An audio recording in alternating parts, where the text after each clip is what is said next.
Okay, if we can get started. I want to welcome everyone and wish you all a good day. My name is Brian Bloomer. I am the Designated Federal Officer, also known as the DFO, for the EPA Science Advisory Board's Clean Air Status and Trends Ambient Monitoring Network, commonly referred to as CASTNet, review panel. In my role as the designated official, I am formally opening this public meeting. The EPA's Science Advisory Board, often referred to as the SAB, is an independent expert federal advisory committee chartered under the authority of the Federal Advisory Committee Act, commonly referred to as FACA. This panel and all panels of the SAB provide advice through the Chartered Science Advisory Board. The SAB is empowered by the Environmental Research, Development, and Demonstration Authorization Act, commonly referred to as ERDA, to provide advice to the EPA administrator on scientific and technical aspects of the EPA's decisions, EPA's regulatory actions, and other activities. FACA and EPA policy require that SAB meetings be announced to the public in the Federal Register, and that substantive deliberations of the panel and interactions with the EPA and the public be conducted in open sessions where a DFO is present, ensuring that the requirements of FACA are met. FACA also requires that public meetings provide an opportunity for oral and written public comment. There's a public comment period noted on the agenda today, where members of the public have registered in advance with the SAB staff office to make oral comments. We have 6 registered speakers who will address the panel during this time. Please note, there are additional comment periods scheduled for tomorrow and the next day for members of the public and EPA to make brief clarifying comments or state questions they would like to put before the panel to consider if they choose to do so. Please let me know before 3 p.m. Eastern Time tomorrow, May 23rd, either in person with the sign-up sheet on the registration table or via email to me at bloomer.brian@epa.gov. That's my last name dot my first name, spelled with a Y, at epa.gov, if you would like to register to speak. These clarifying comments are limited to 3 minutes in general. Please let me know before 10 a.m. Eastern Time on Friday, May 26th, again, either in person or via email, if you would like to register to speak during the comment period that's on the agenda for Friday. Again, these clarifying comments are typically limited to 3 minutes or less. Upon conclusion of the meeting, please note that minutes will be prepared to summarize discussions and provide the action items in accordance with the requirements of FACA, and will be posted on the SAB website at sab.epa.gov within 90 days of the conclusion of this deliberation. Please note that SAB panel members are special government employees appointed by EPA to their positions. As government employees, they are subject to all applicable ethics laws and implementing regulations.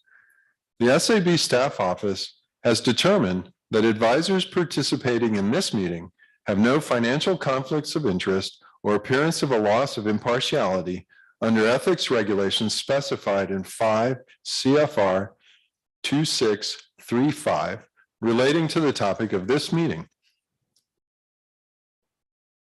All materials pertaining to this meeting can be accessed on the SAB website under upcoming meetings. I will also mention that Dr. Ari Manangan of the Centers for Disease Control in Atlanta and Dr. Wei-Ting Mao of the State University of New York College of Environmental Science and Forestry will be attending by video teleconference. Finally, before turning the meeting over to Dr. Godfrey Uzochukwu, Chair of the EPA Science Advisory Board CASTNet Review Panel, I would like to introduce Mr. Thomas Brennan, the Director of the SAB Staff Office, to provide a few remarks. Tom. Thank you, Brian. Welcome everyone to this public meeting of the SAB CASTNet Review Panel. This is a very important topic, and we really got a great team assembled, and I'm looking forward to a very productive and important review. So thank you. I'd like to take a moment to put out a few acknowledgements. First, to the public who are engaging in written comments and by providing comments to today's meeting. I just want you to know the agency values this so much. The Federal Advisory Committee Act is set up to allow that kind of interaction with the public in these panels. And I just appreciate your participation very much. I'd like to thank my colleagues at EPA and across the federal government family who developed not only the materials for this meeting, but also the system itself and all the years of hard work that has gone into that. So thank you all for those efforts. To the SAB staff office, my colleagues and our contractors, thanks for all the hard work. It takes a lot to put a public meeting like this together. And with a special thanks to Brian Bloomer, our DFO. Brian, thank you for taking this on. It's an important and big job to be a DFO, and Brian, I appreciate you. And to this panel, thank you for your public service. Thank you for taking time out of your professional lives and your personal lives to come here today to support the agency and to give your expert opinion that will inform the agency on next moves for CASTNet. And I really appreciate you very much. And finally, a special thanks to Dr. Uzo Chukwu. It's a big job to be chair. And thank you for stepping up into that and for volunteering and agreeing to chair this panel. And with that, I'm going to hand it over to you and let you take it away. Okay, thank you, Tom. Good afternoon, everybody. Thank you, Tom. Good afternoon, everyone. This is a great day for us, a day that all of us will remember. But before we begin, we'd like the panel members to introduce themselves, beginning with Dr. Anaro.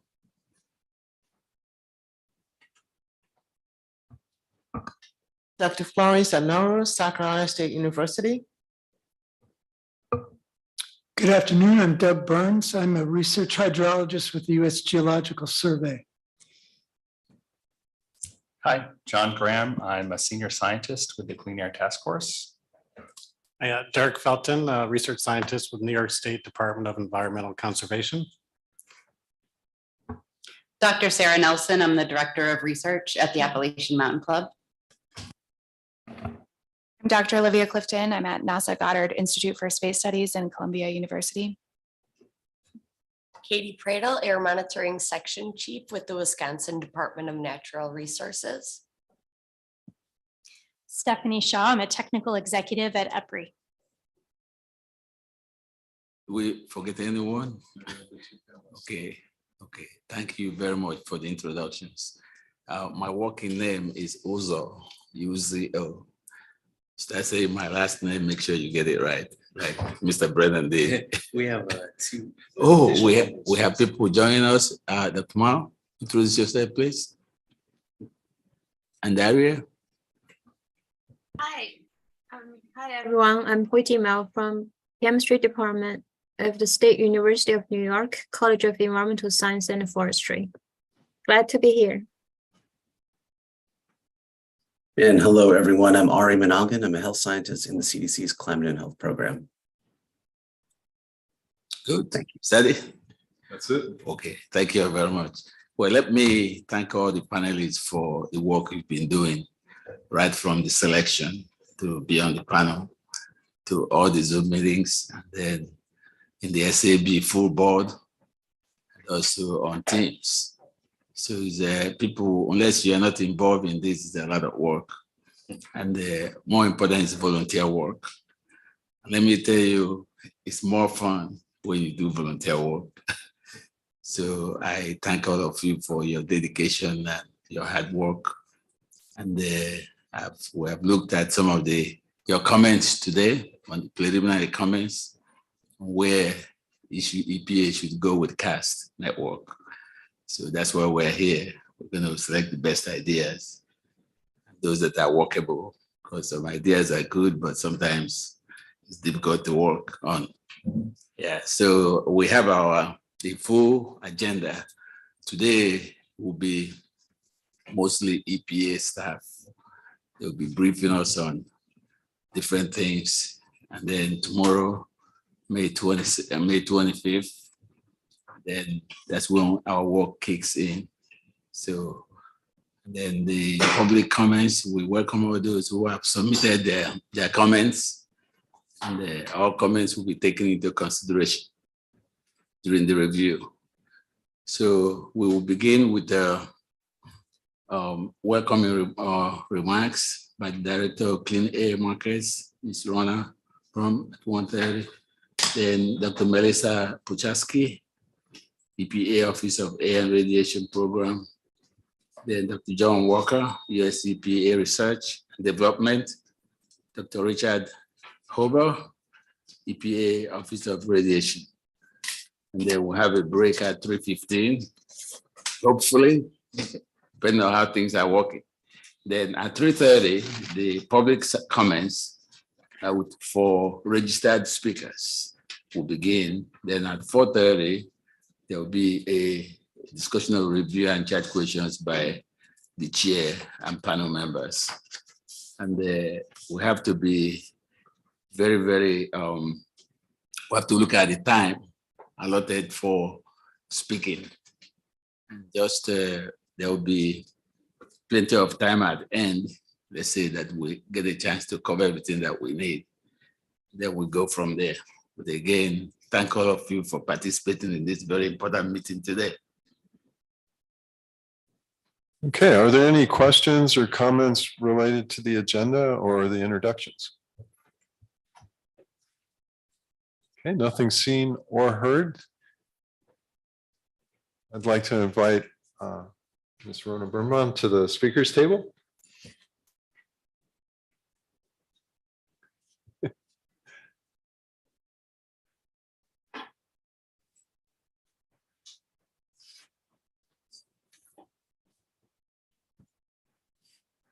So it's my pleasure to introduce Ms. Rona Birnbaum. She's the director of the EPA's Clean Air Markets Division. It's the division that has implemented the Title IV of the Clean Air Act, the historic emissions reduction program for power plant precursors of acid rain, and now is involved in the other activities related to power plants that are moving forward in the agency. She also has the responsibility for the Clean Air Status and Trends Network's operation, but she also has a long history with this network in that she saved it once, and we're deeply indebted to her efforts and ongoing commitment to this. So I'd turn it over to you, Ms. Rona Birnbaum. Thank you. You have to push the button. There you go. How's that? Okay. Thank you. So let me start by just saying how happy I am to be here today with you all. Thank you so much for taking this on. First of all, thank you to the Science Advisory Board, to Tom, to Brian. Thanks so much, and thank you especially to this panel for your, as your chair correctly said, this is pretty much volunteer service for you all, and boy, do we appreciate it. Your insights, your expertise, extremely valuable, and just your willingness to take it on. Obviously, you've got really busy schedules, and we so appreciate your counsel and your advice as we think through how to make the most sound decisions moving forward. Second, by way of introduction, I'm Rona Birnbaum. I'm director of the Clean Air Markets Division in the Office of Atmospheric Protection. We actually changed the name from Programs to Protection about a year ago. And while I'm relatively new to the position, about a year and a half in, as Brian said, I do have some previous time in the division that I can share with you. And for those of you who don't know me from way back when, I did work in the division in the early 90s through the mid 2000s. And I like to think of myself perhaps of the person who helped to at least facilitate the transitioning of CASTNet into OAR in 1997, really just as the acid rain program was getting into full swing. Starting in 2006, I managed the Climate Science and Impacts branch, also in the Office of Atmospheric Protection in the Climate Change Division. I did that for about 15 years. And now I'm back in the Clean Air Markets Division. So really happy to be here.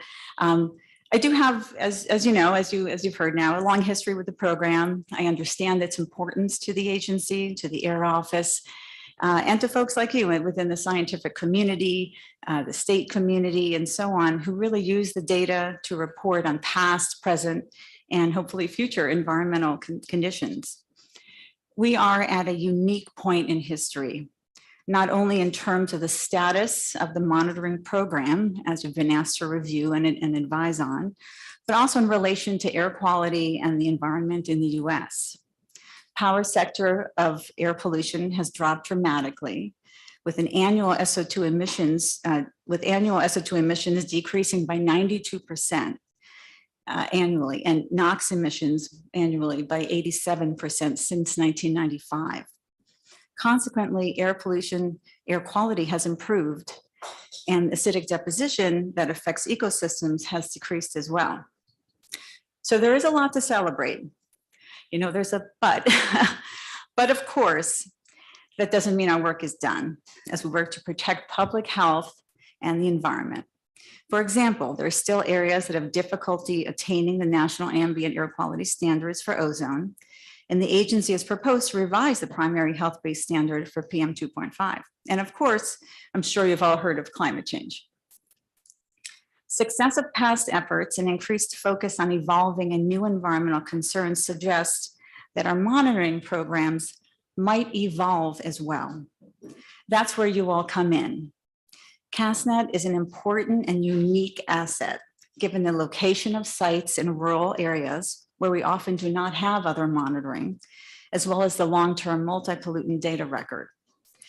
And as you all understand from the background we provided, we face challenging and ongoing budget constraints. So the task before us is to think through how best to position CASTNet for the future, transitioning, not ending, the program to continue providing data to answer key policy, air quality management, and scientific questions that confront the agency, the scientific community, and the public. I've read your bios, I've heard your introductions, and I'm really excited to hear your ideas and to be here for the discussion. So thank you so much. Thank you very much. I think we have a moment if anybody has a quick question as we transition to Dr. Pachalski.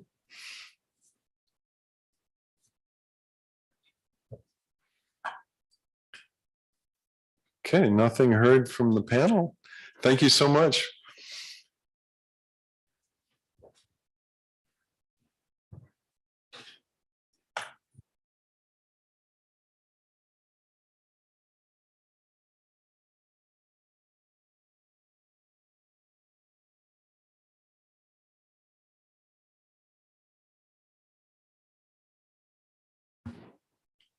All right, we'll have to hold on just 1 second. We're trying to load your slide deck.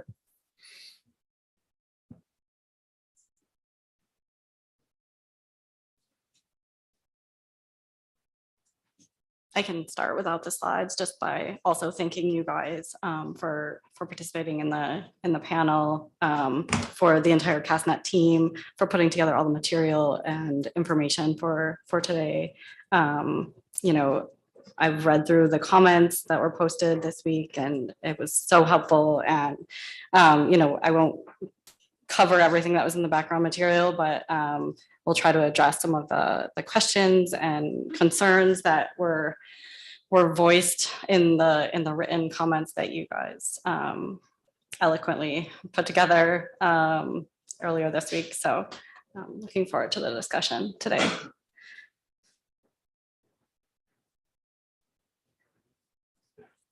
Okay, so the slides haven't quite come through yet. Did you want to just take a short break and then when we get those teed up, we'll start again?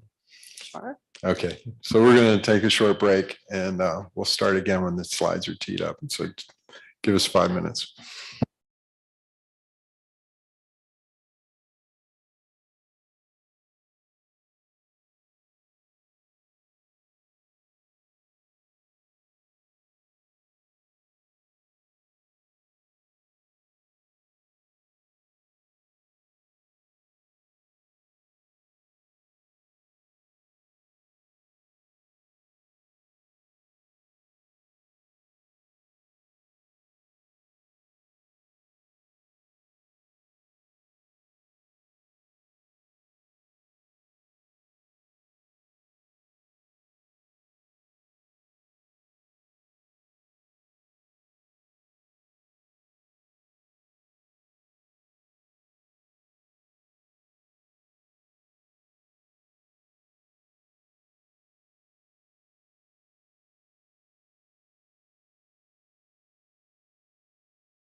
I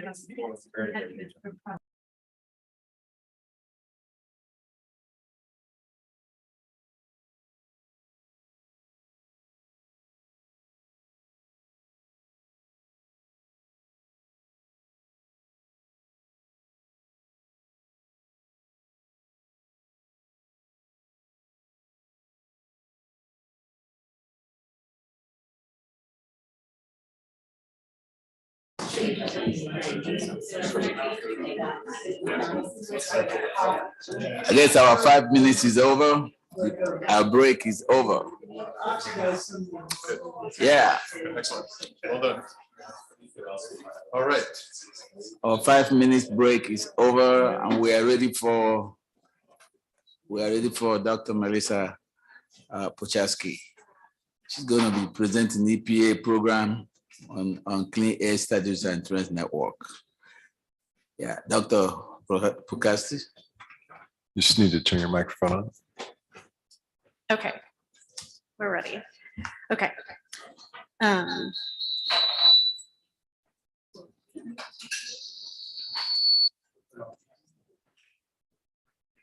Is that better? Still not good.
Okay, that's better. You'll be happy to know that I'm not the one that runs the technical equipment in the field. Okay, so I will provide a brief history of the program and talk about the operations of CASTNet, go into a little bit more detail on the value of the program and where we plan to go. We put together the background material several months ago at this point. So we've done more thinking, we've done more outreach, we've engaged with many stakeholders. So we're gathering all of this information sort of on a really quick timeline, and hope to be able to answer some of the questions and uncertainty that you all raised in the comments. So as you know, CASTNet's been operating for 36 years. And one thing that CASTNet is not is a network that has not already evolved over time. We've added new partners. In 1994, the National Park Service joined, making it a full national network. In 2001, we had the Indian River Lagoon Council join the network. In 2002, we added our first tribal site, which has really expanded the program. And then in 2012, BLM's Wyoming network joined CASTNet, as well as New York DEC joining with two networks as well. And this is not the first time we've taken a look at the network and tried to figure out future directions. We held a workshop in 2009 with stakeholders. We held that in RTP and thought about where the program should go. And from that, we evolved by adding the passive ammonia measurements at most CASTNet sites. We added the AMON network. We discontinued meteorological measurements. And the trade-off there was that we upgraded all of our ozone systems to become regulatory, which included obviously upgrading the equipment, but also upgrading all of our quality assurance, our documentation, developing a network plan, a 5-year assessment, everything that's required by the regulations. And now, a little over 10 years later, but COVID aside, we'll call it 10 years. we're here looking at the network again and trying to figure out next steps for the program. So we really appreciate all of the effort that you're putting into helping us move forward. So what have we done? What have we done well over the past 36 years? We've tackled some of our main monitoring objectives. The first one really being program accountability.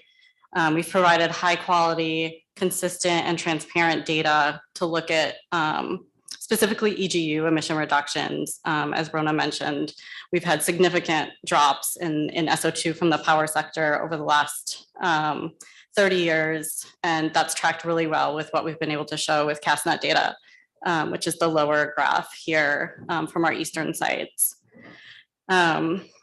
We've also, we also know that we're not done. Rona also touched on this, the story is a bit murkier for NOx reductions and, translating that to nitrate. Air concentrations and deposition, and also, we still have ozone non-attainment areas.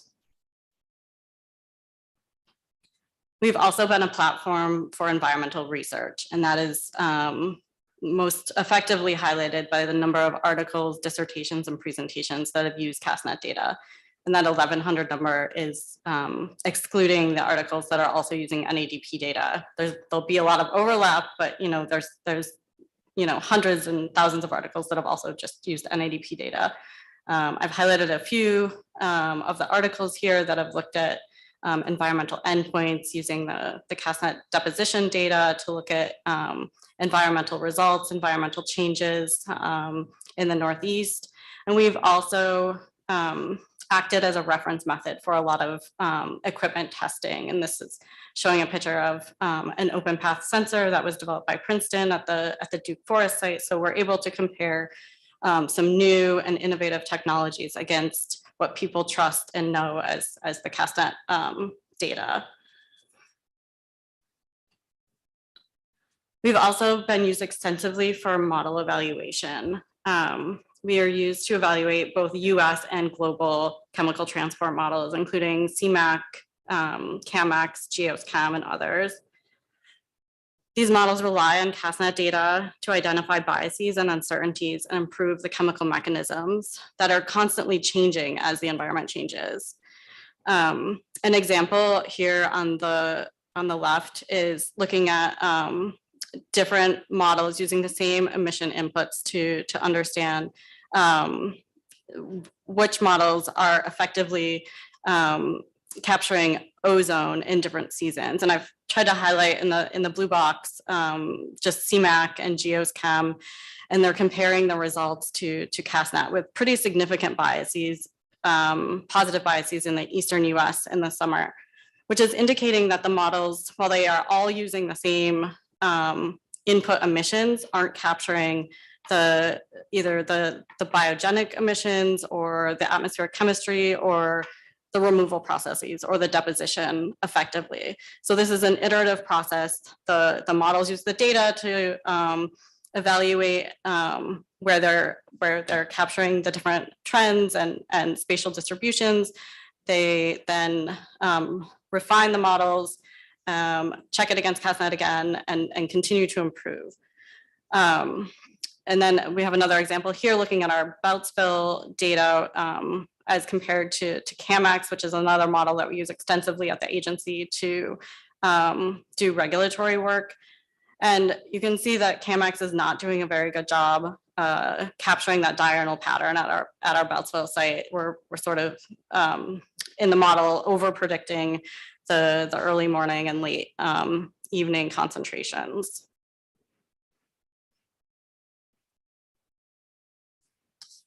So our new name, our new Office of Atmospheric Protection, we're looking at the evolving energy sector. Of course, there was the IRA implementation or passing of IRA with the huge incentive to change to more renewables, reduce carbon emissions. And now how do we take our monitoring program and and provide valuable data that helps us understand how this evolving energy sector is impacting air quality, human health, and the environment.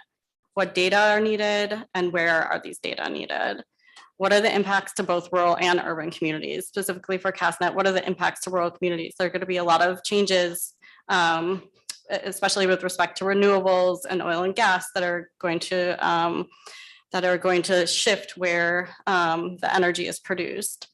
And then do the changes in the distribution of electricity drive changes in our monitoring needs? And then separate from the energy sector, how is climate impacting air quality and ecosystem health? So that's really what, the driving force behind this review and understanding, where we go. We have this huge shift in what we've measured for assessing the energy sector in terms of accountability. How do we continue to do that effectively? So a little bit about the program and how it's operated. This is a very complicated slide, but it's to show you sort of what we're asking you to review is really what's in the brown boxes. So we have EPA's CASTNet contract. We through that contract, we support 75 NADP sites as well as dozens of site operators. And then also through our contract, ORD sponsors sites as well as several research studies, which you'll hear more about from John Walker after this. And then tribes and state agencies also use our contract. If you've ever had to deal with money and the government, it's not easy to move, and this has been an effective way to get the money where it needs to go to get the monitoring data that they need. Separately, we have our other federal partners that sponsor CASTNet. They have their own contractor, but we all use the same laboratory. And then they sponsor their NADP sites through an interagency agreement. So this is to say that we have all of these partners. We're asking you to focus on a very narrow piece of this, but any changes that we make will have a ripple effect, not only through the partners in the boxes, but also other Native American tribes, federal, state agencies, universities, NGOs, Environment and Climate Change Canada, and private companies that also sponsor the NADP sites. So we're taking this sort of iteratively trying to understand what the impacts are to all of our partners as we consider changes. Because we know our partners really provide the scientific and technical expertise, the network related resources. We leverage a lot of resources from our other partners, and as well as operational support. Without these partners, we wouldn't have people out in the field every Tuesday morning changing the samples for us. So just very briefly, a little bit about NADP. In 2017, the program moved from the University of Illinois to the University of Madison, Wisconsin, within the Wisconsin State Laboratory of Hygiene. This has really allowed us to expand and look at new research areas within the program, including PFAS and wet deposition, total nitrogen and total phosphorus and precipitation, and transport and deposition of microplastics, as well as black carbon and precipitation, which we touched upon in the background document in several of those areas.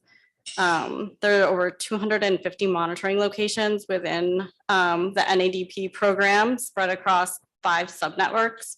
The National Trends Network, which is the wet deposition network that started in 1978, as well as the ammonia monitoring network, which we have 50 sites currently sponsored by OAP.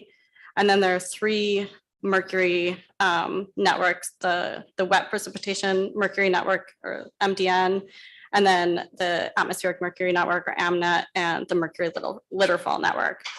And the reason why we are so closely connected to NADP is because data from NADP and CASTNet are used together to report total or wet plus dry nitrogen deposition across the US, as you can see in this video here.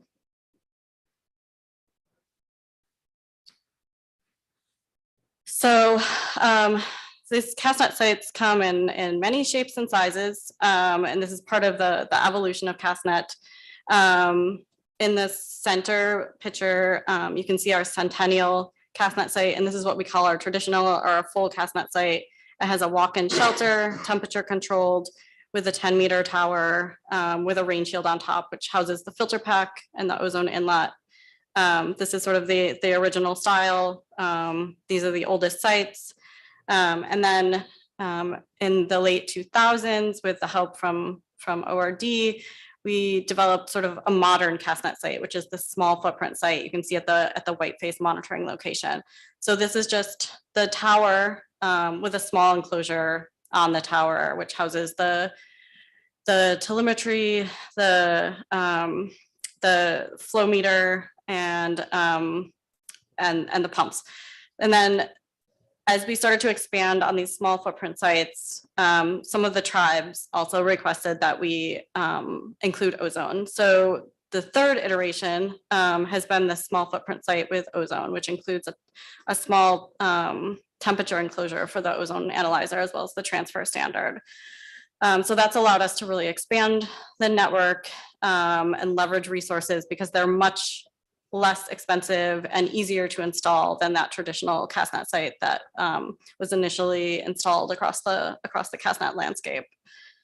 The map is showing the 100 monitoring sites that are currently operating, noting that the ones in red are the ones that were suspended last May due to budget constraints within EPA. Those sites are still suspended, with the exception of the Ann Arbor site and the Penn State site are continuing to operate ozone, because we do pay for land leases there. So we are trying to get some data out of those while we continue to pay to have those sites there. Every site also includes ambient temperature. So we were able to convert flow to volume of air to get at the ambient concentrations. And then most sites also include NADP ammonia, as well as a majority of the sites include the wet deposition. A subset of the sites include continuous trace gases in some combination. We have NO, NOY, and or NOx. We have SO2 and CO. And these data are used to support models and emission source contributions. Our QA program is very robust and somewhat unique to CASTNet, where we have co-located sites at both Rocky Mountain National Park as well as Matchville. The Rocky Mountain site includes 2 separate shelters, 2 separate operators, and there we're comparing basically our program to the National Park Service, and we report precision from both Rocky and Matchville quarterly in public reports.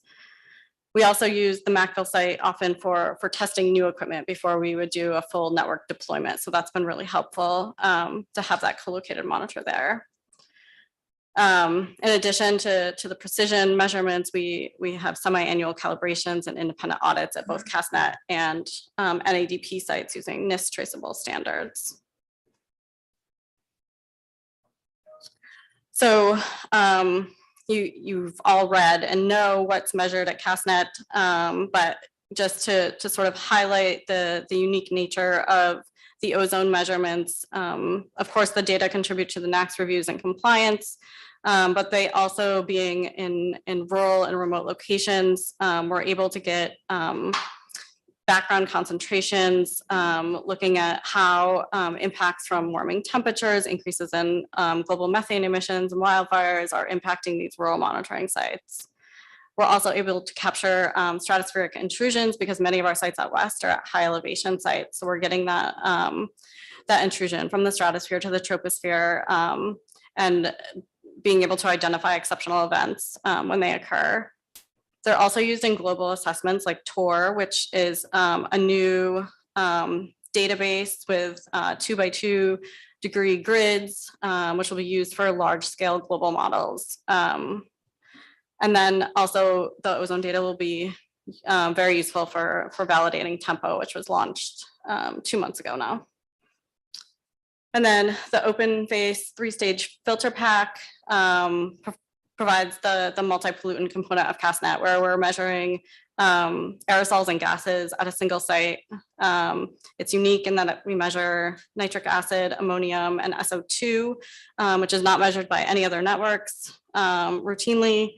The laboratory is also accredited for the types and levels of concentrations that we're measuring. The accreditation is renewed every 2 years, as well as we're also evaluating the spatial and temporal distribution of organic nitrogen with help from ORD. And that's ongoing at both CASTNet as well as NADP sites.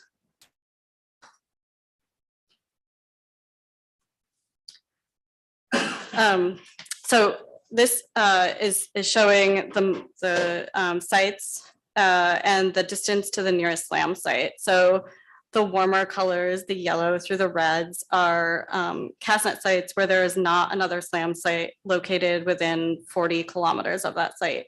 So you can see some of these sites are representing huge areas, especially in the Western US, where there is no other monitoring data. We say that, you know, CASTNet is located where no other monitors are, and this is a visualization to show that generally that's the case where we're providing ozone data where rural populations live. And the CFR, the Clean Air Act, is directing state and local tribal agencies to measure in these urban areas. However, about 20% of the population does live in rural America. And finally, rural populations also experience pollution from some unique sources, such as biomass burning, dust, cook stoves, and agricultural activities, which may be inequitably affecting these communities, where we're providing them with data that helps develop programs and mitigation strategies for these air pollution events.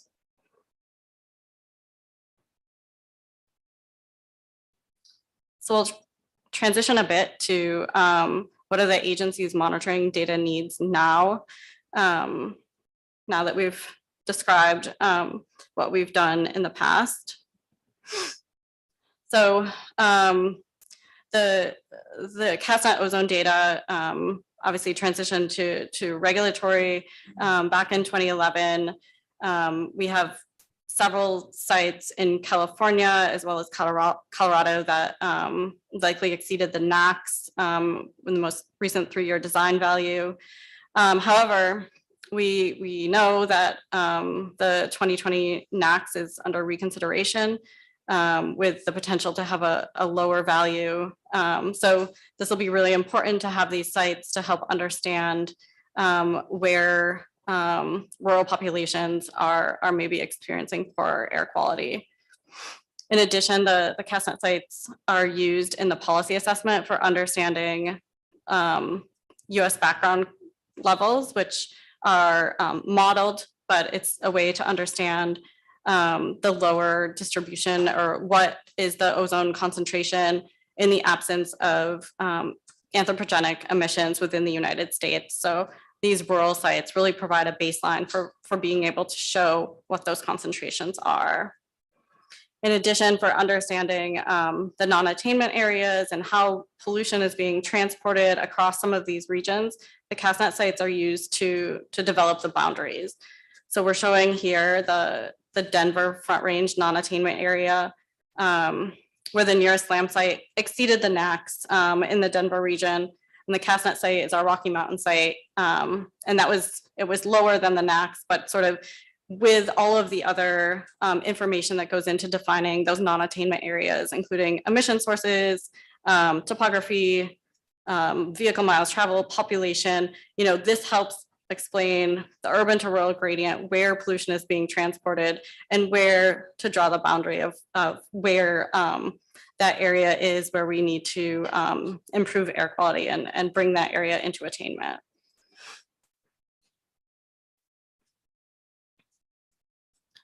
In addition to the primary NACs, the CASTNet data are critical for understanding the welfare impacts, or the work that goes into developing policy assessments for the secondary NACs. Using the CASTNet data, They're uniquely situated to provide the data to sensitive ecosystems and agricultural areas, including Class 1 areas. The SLAM sites are not located in areas where we're trying to protect forests and crops often. So the CASTNet data are exclusively used for these types of assessments. They use exposure response functions to get at percent relative biomass loss of trees or percent relative yield loss for crops. And then they use a calculated W126 or a weighted exposure metric for getting at what the potential losses are to vegetation. And one example of that is looking at the Sequoia Kings Canyon National Park. We post all of the W126 values on the website for each CASTNet site. In 2021, the value was around 40 ppm. Ponderosa pine is a tree species that is found in the Western US. So at 40 ppm, we'd be looking at around 40% biomass loss of that tree from exposure at the Sequoia National Park.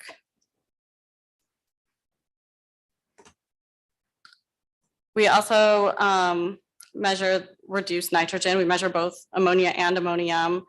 So it helps to improve our total nitrogen budget, which is unique to CASTNet and EMON. It's also very important for understanding PM formation and source contributions to PM.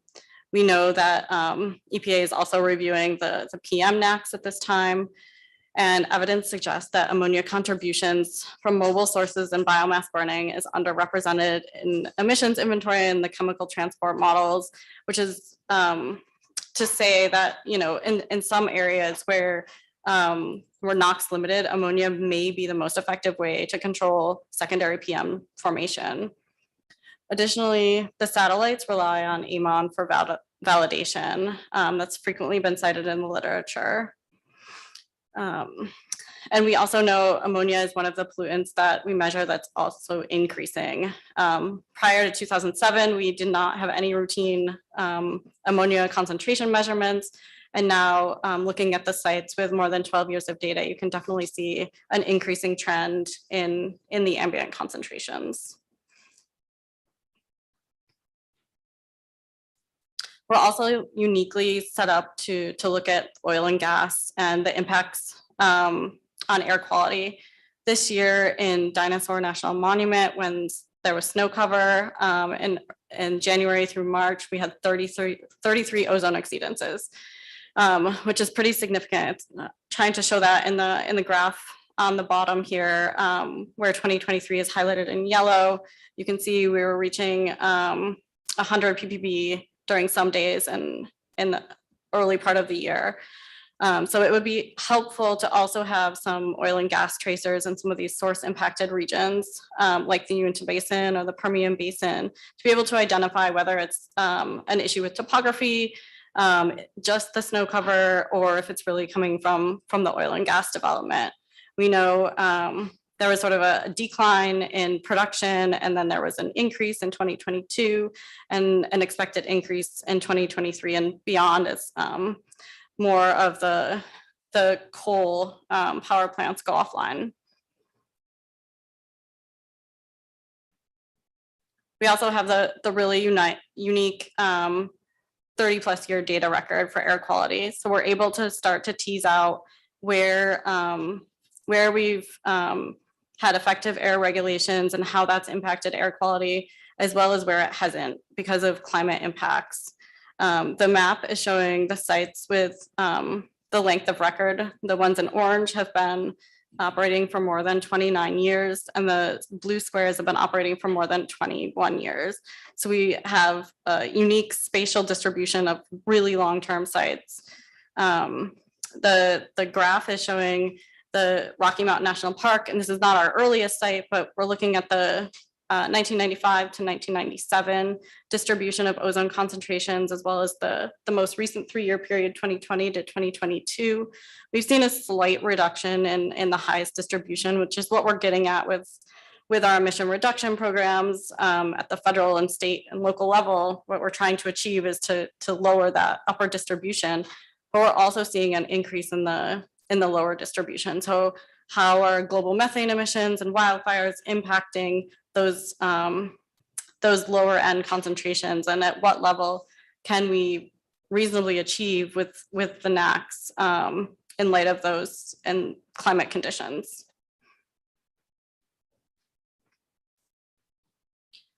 I want to talk a little bit about the evolution of how we've measured or reported dry and total deposition. This map on the left is showing how we reported total deposition up until 2013. We had on-site meteorology at the CASTNet site, which was used to calculate deposition velocities using the multi-layer model or the MLM. Those were then used combined with the atmospheric concentrations to provide a deposition flux at the CASTNet site. And we said that that was representative 1 kilometer around the CASTNet site. So we had a pretty small area where we were saying this is how much deposition is occurring. Then the MET measurements were discontinued in 2011, and we used a replacement scheme. We saved a significant amount of money discontinuing the MET measurements once we realized that the deposition velocities weren't really changing over time, the concentrations were changing. And then from there, we developed the TDEP measurement model fusion technique using CMAC to fill in gaps between the sites. So we're using gridded estimates of deposition velocity. And we're also, by using CMAC, adding in unmeasured species such as PAN, NO, NO2, and ammonia, which gives us a better estimate of the total nitrogen budget. So we get these maps that have been extremely useful and widely used, especially for looking at impacts to sensitive ecosystems by the federal land managers and the estuary programs. This highlighted box is showing a graph from the Albemarle Pimlico estuary program, where they're taking the dry nitrogen or total nitrogen deposition to the estuary and looking at where critical loads are exceeded for closed canopy herbaceous richness species. So still significant amount of work to do in the estuary program based on the amount of deposition reported by TDEP. And by using the measurement model fusion technique, we're also able to address some of the questions around what happens if we take these CASTNet sites off the landscape. We have compared straight CMAC data, so model data in the absence of the measurements, minus the TDEP data where we have the measurement model fusion, and taken the locations of the CASTNet sites to look at, okay, how much is the measurement influencing the deposition value at that site? And you can see some pretty significant changes between what CMAC is reporting and what TDEP is reporting, especially for SO2. There's a lot of variability across the country. And then the nitrate, pretty significant percent difference, as well as the base cations and chloride related to sea salt, sodium specifically. So these are the types of analyses that we're starting to do and will continue to do to look at how we perhaps fit into a smaller budget going forward and what the impacts will be to the data products that we provide. So this is showing the trends in total nitrogen from our Perkinstown, Wisconsin site. You can see generally reductions in total nitrogen, but the increasing trend in reduced nitrogen, which is the green bars, is the dry ammonia component. We have the largest running deposition network in the world. So that's definitely something that we find very useful, and it's used globally.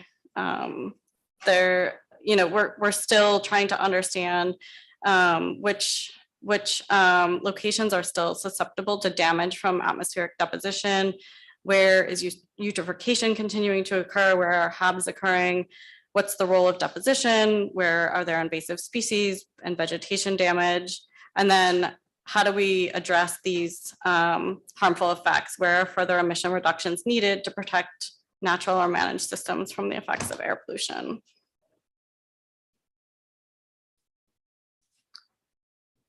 So now we'll switch to how do we modernize the program? How do we change the program to not only meet the new data needs, but meet the potential new resource constraints?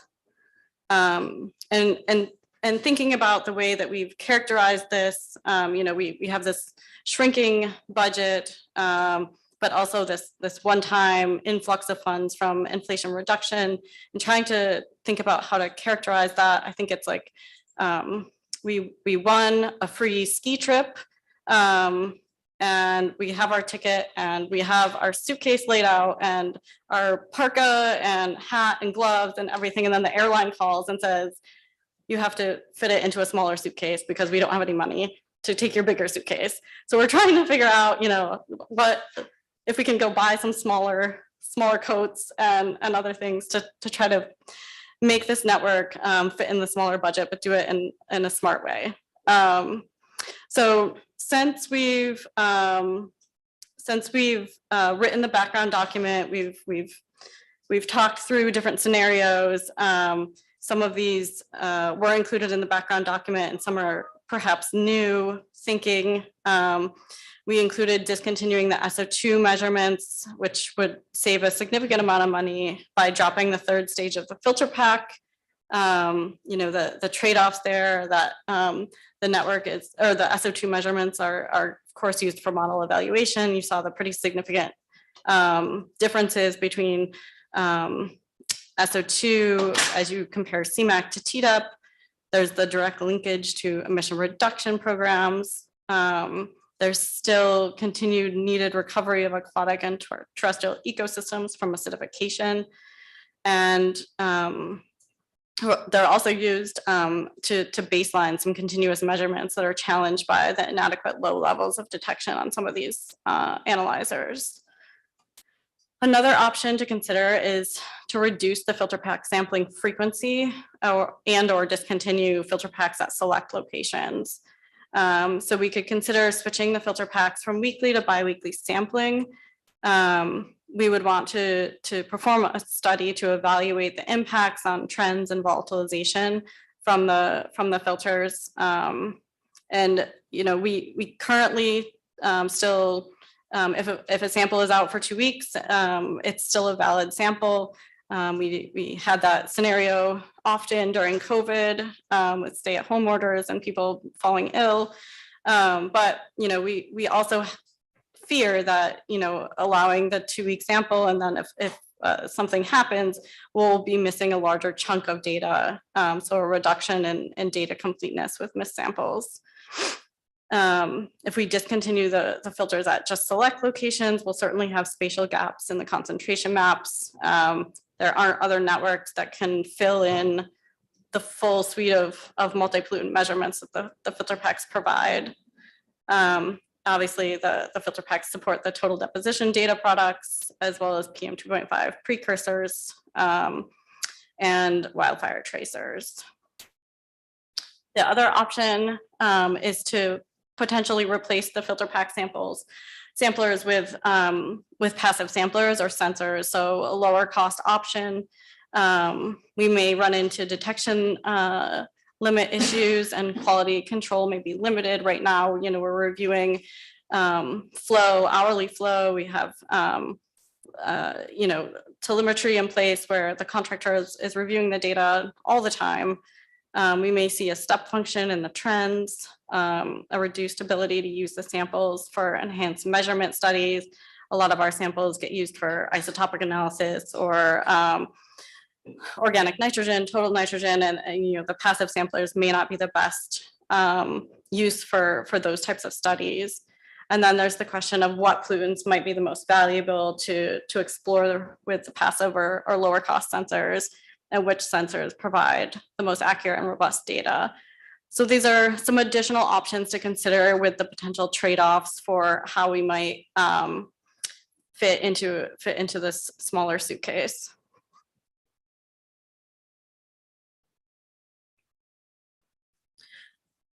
Another consideration is looking at the CASTNet data with SLAM sites, and if the SLAM sites are nearby and they're representative of the area, can we rely on those sites rather than continuing to operate the CASTNet ozone monitors?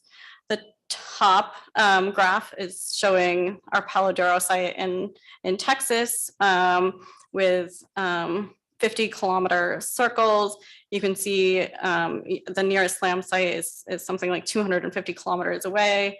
The colors represent the difference in ozone concentrations from the Palo Duro site. So, as soon as you get out a ways, you could be seeing concentrations varying up to 5 or 11 ppb different from what that site is measuring, the rural monitoring site.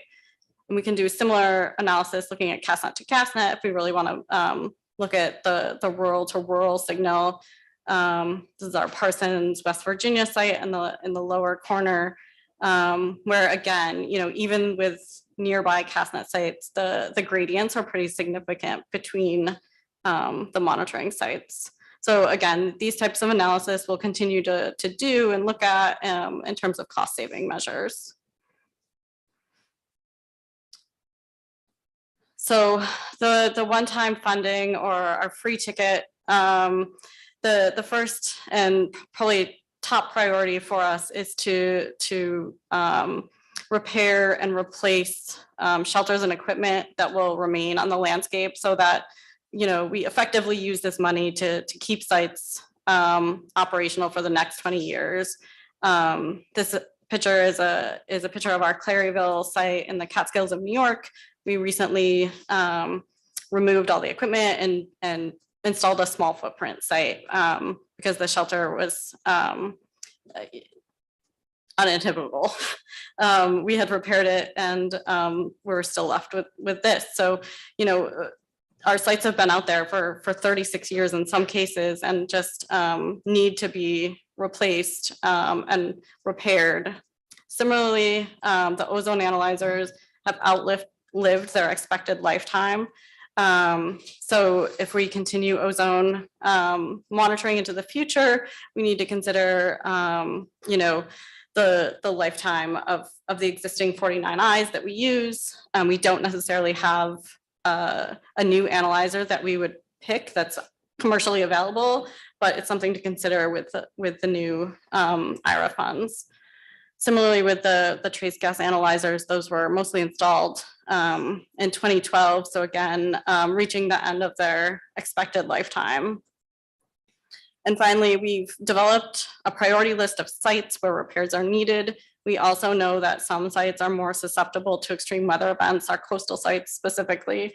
So we've sort of prioritized some upgrades for sites that will stay on the landscape to better withstand the elements. For example, if a site is frequently flooded due to heavy precipitation or a coastal site, we can certainly raise the shelter with some of this money to try to keep it from flooding in the future.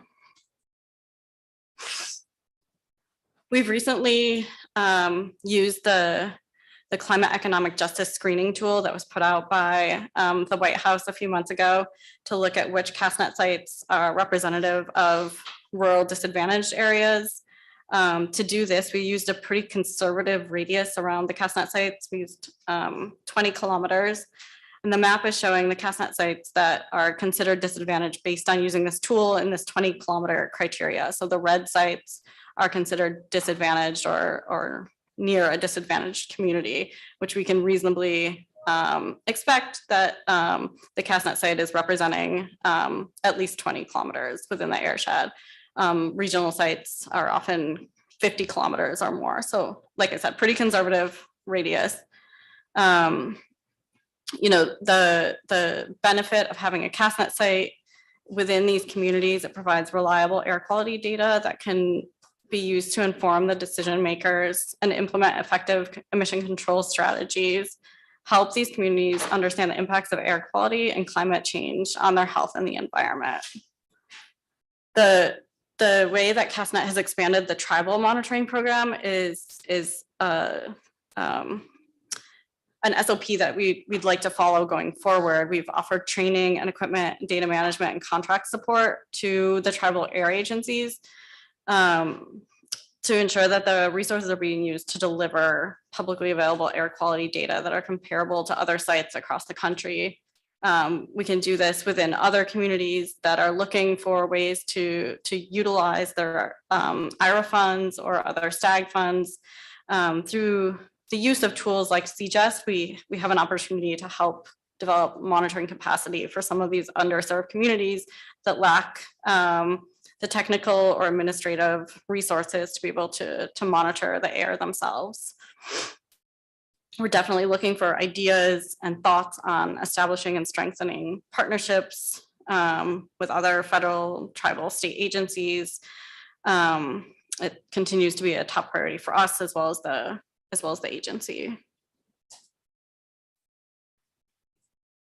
So we know we have this long-term data record. We know that the climate impacts are happening. We know ozone is expected to increase due to increasing temperature, more frequent and larger wildfires, and increases in the global methane concentrations. The changes in PM 2.5 are more uncertain, but expected to increase, especially in the Western US, and increases in wildfires and biomass burning will have significant increases in nitrogen deposition also in the Western US. So we measure all of those things already, but what data might be most valuable for understanding, for teasing out, what are the changes due to anthropogenic emission changes versus these climate impacts. So there's PM 2.5, and many of the panelists recommended using sensors rather than FEM or FRM measurements, and we agree. I think it makes sense to have a survey across the network to determine where regulatory measurements might be beneficial. Thinking about ozone precursors, non-methane VOCs or NOx to look at impacts from other sectors. There's the wildfire tracers to better understand, when a location is actually impacted by a wildfire, or if just a smoke plume was aloft. So there's the level of glucosin or black carbon and precipitation that could be used to better identify wildfire impacts. And then a lot of these would benefit from meteorology. Of course, I said that we discontinued meteorology at most EPA sites, but there are lower cost all-in-one real-time sensors that would be effective to look at some of these transport issues. So the data products that inform how the climate stressors may impact air quality programs designed to protect human health and further inform mitigation strategies and adaptation plans for rural communities are what we're really striving for. How do we best communicate what these impacts are to the public to inform better emission reduction programs and hopefully the benefits to human health and the environment.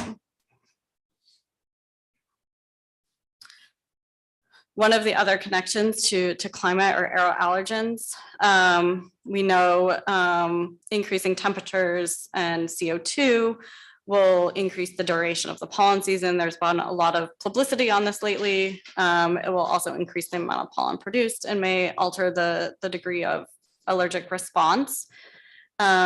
We've been evaluating a real-time pollen sensor loaned to us from Pollen Sense, and the sensor uses machine learning to identify and measure the concentration of pollen, mold, and particulate samples. So we have this running at our contractor facility in Gainesville. Currently, we're developing scripts and some technical guidance with other state agencies and tribes through NADP's Aeroallergen Monitoring Science Committee. And we're proposing to deploy a small set of these real-time pollen sensors. And this map is showing the pink pentagons are the existing National Allergy Bureau sites, and then the CASTNet sites are overlaid. So the EPA sites are the sites with the blue triangles. Cherokee Nation was proposing in Oklahoma to deploy 1 or 2 of these sensors, and the state of Maine has already purchased 4, so they're identified on here. And then CASTNet could deploy some additional sensors just to see, you know, what the results look like. And, you know, one benefit to having the pollen sense information along with air quality and meteorology is we could start to understand the spatial and temporal makeup of pollen and how it interacts with PM 2.5 or ozone and temperature. And then how are the tree and plant species altering the pollen counts are with warming in the south are different species moving north.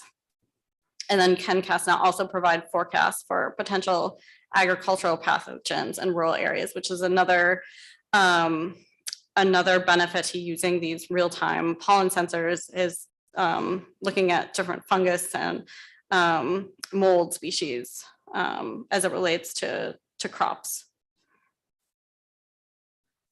So finally, to wrap up, you know, we've sort of ad nauseum provided you with the value of the program. We have this existing network across the landscape. We have property deployed in nearly every state.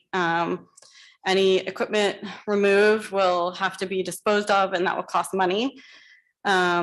We have monitoring and disadvantaged in rural communities. The communities and we provide data to the communities that are otherwise lacking data to protect ecologically sensitive areas. We've operated consistently for 36 years, both in terms of field and lab operations, data management, and quality assurance. And then we've addressed data gaps in the national monitoring program. So measuring of reduced nitrogen and nitric acid, which are ozone and PM precursors, and the utility of measuring multi-pollutant species has made CASTNet critical for validating chemical transport models. So really here today, we're looking to you to help us inform the development of a plan for network sustainability and optimization that allows the program to continue to address the scientific and policy relevant needs of the agency and stakeholders. So how do we move forward in a way that provides data and value to the program for another 20 years? Thank you. Definitely special thanks to all of you and SAB staff office, already in the federal, tribal, and state partners and the public. Thank you, Dr. Puchaski, for the detailed presentation of EPA's Clean Air Status and Trends Network. We have time for questions. I'm going to begin by asking you that I don't hear much about the NTN, National Trends Network, and also MDN, Mercury Deposition Network. I know I see pieces of it, but I run an NADP site, even though we have run out of money. But I do have one, and we focus on MDN and the NTN, but I don't hear much because precipitation chemistry, like sodium, calcium, sulfates, chlorides, nitrates, those are important. And then mercury, the MDN, because of the impact of mercury on the brain. So why are those silent in your reports? So part of my answer is that while we support the NTN sites and AMON sites, we are not asking for a review of the NADP program because it's not managed by EPA. Well, we obviously think they're important. We're not asking you to comment necessarily on the value of those programs, but our contribution to those programs, should we continue to support the NTN and AMON sites. And EPA OAP does not support any mercury sites. But you reference their data, NADP data. Isn't that inclusive data?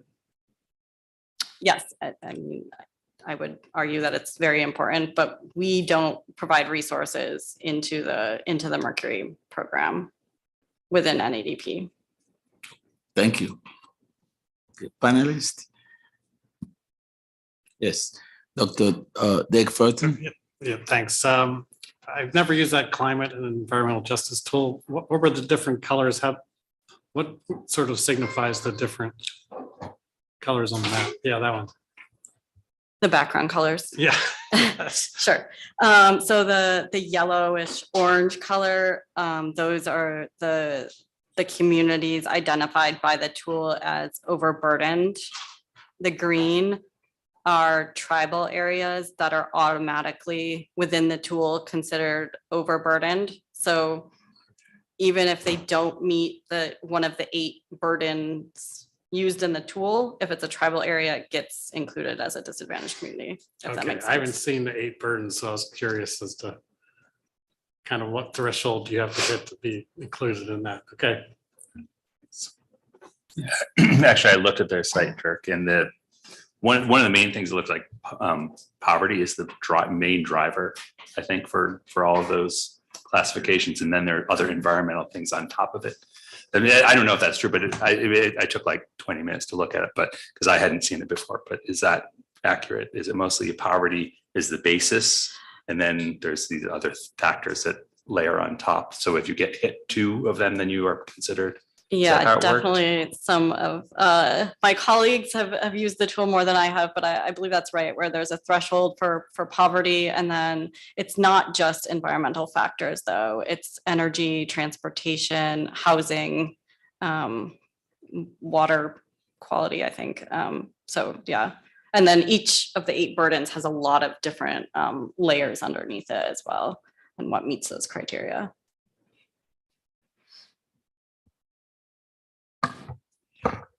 In one of your slides, you showed, I think with the red dots, the monitoring stations that have been closed. What were the criteria used for closing those monitoring stations? Yeah, so the length of the data record. So some sites that were not operating for very long, the cost of the monitoring site. So every site costs a different amount, whether we're paying for a land lease, an operator, university overhead.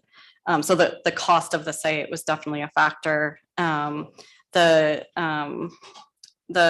If other monitoring was occurring at the site, that was important. For example, NCORE or something else that we're supporting there that needs to continue. And there was one more factor that I'm blanking. Spatial representativeness, I believe. Thank you. So you mentioned that your probably first priority would be to replace the aging shelters, which is, I agree with that. And you had said that you've been moving towards a smaller footprint where you kind of just provide the telemetry, which I also think is a good idea. Is that what the plan would be for replacement of those older shelters? Yeah, I think we would do a cost analysis, right? Like if we could go in and replace a roof, and it was $2,000 versus switching it to a small footprint site, which would be $10,000 to remove the shelter and sort of convert it. We would do it sort of on a case-by-case basis, but we've started that process on prioritizing which repairs are needed versus replacement. Got it. And then similarly, would you consider replacing some of the regulatory grade criteria pollutant monitors with low-cost sensors that have been kind of proven in the field? For ozone? For ozone and PM. For ozone, I'm not sure. I guess we would look to the stakeholders and let us know if that makes sense. For PM, we don't have a regulatory network right now. I again look to the panel and the stakeholders for the recommendations, but reading the comments already received from the panel, it sounds like the sensors would be more beneficial just to look at what the the levels are across the network before investing in an FEM or FRM. Okay, thanks.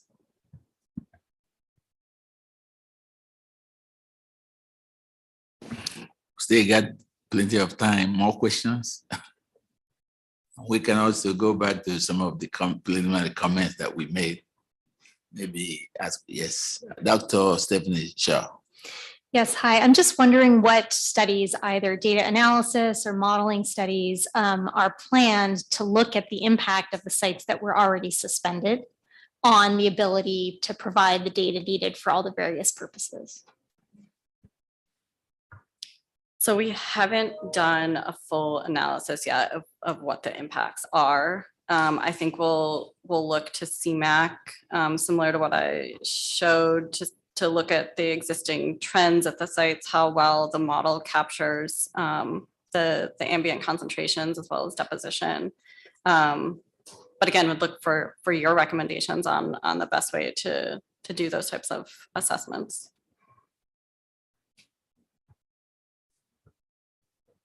Next question, Dr. Olivia Clifton.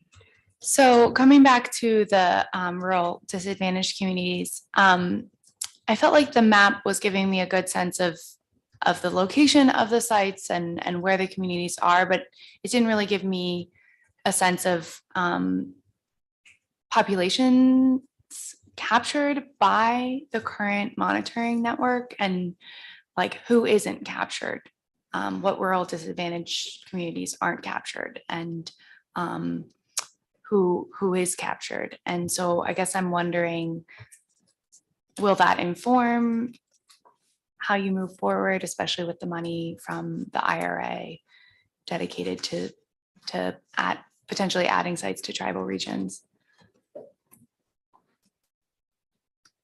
Yeah, so we've started to look at, so I guess maybe a question for you. Do you mean like what types of populations in terms of, are they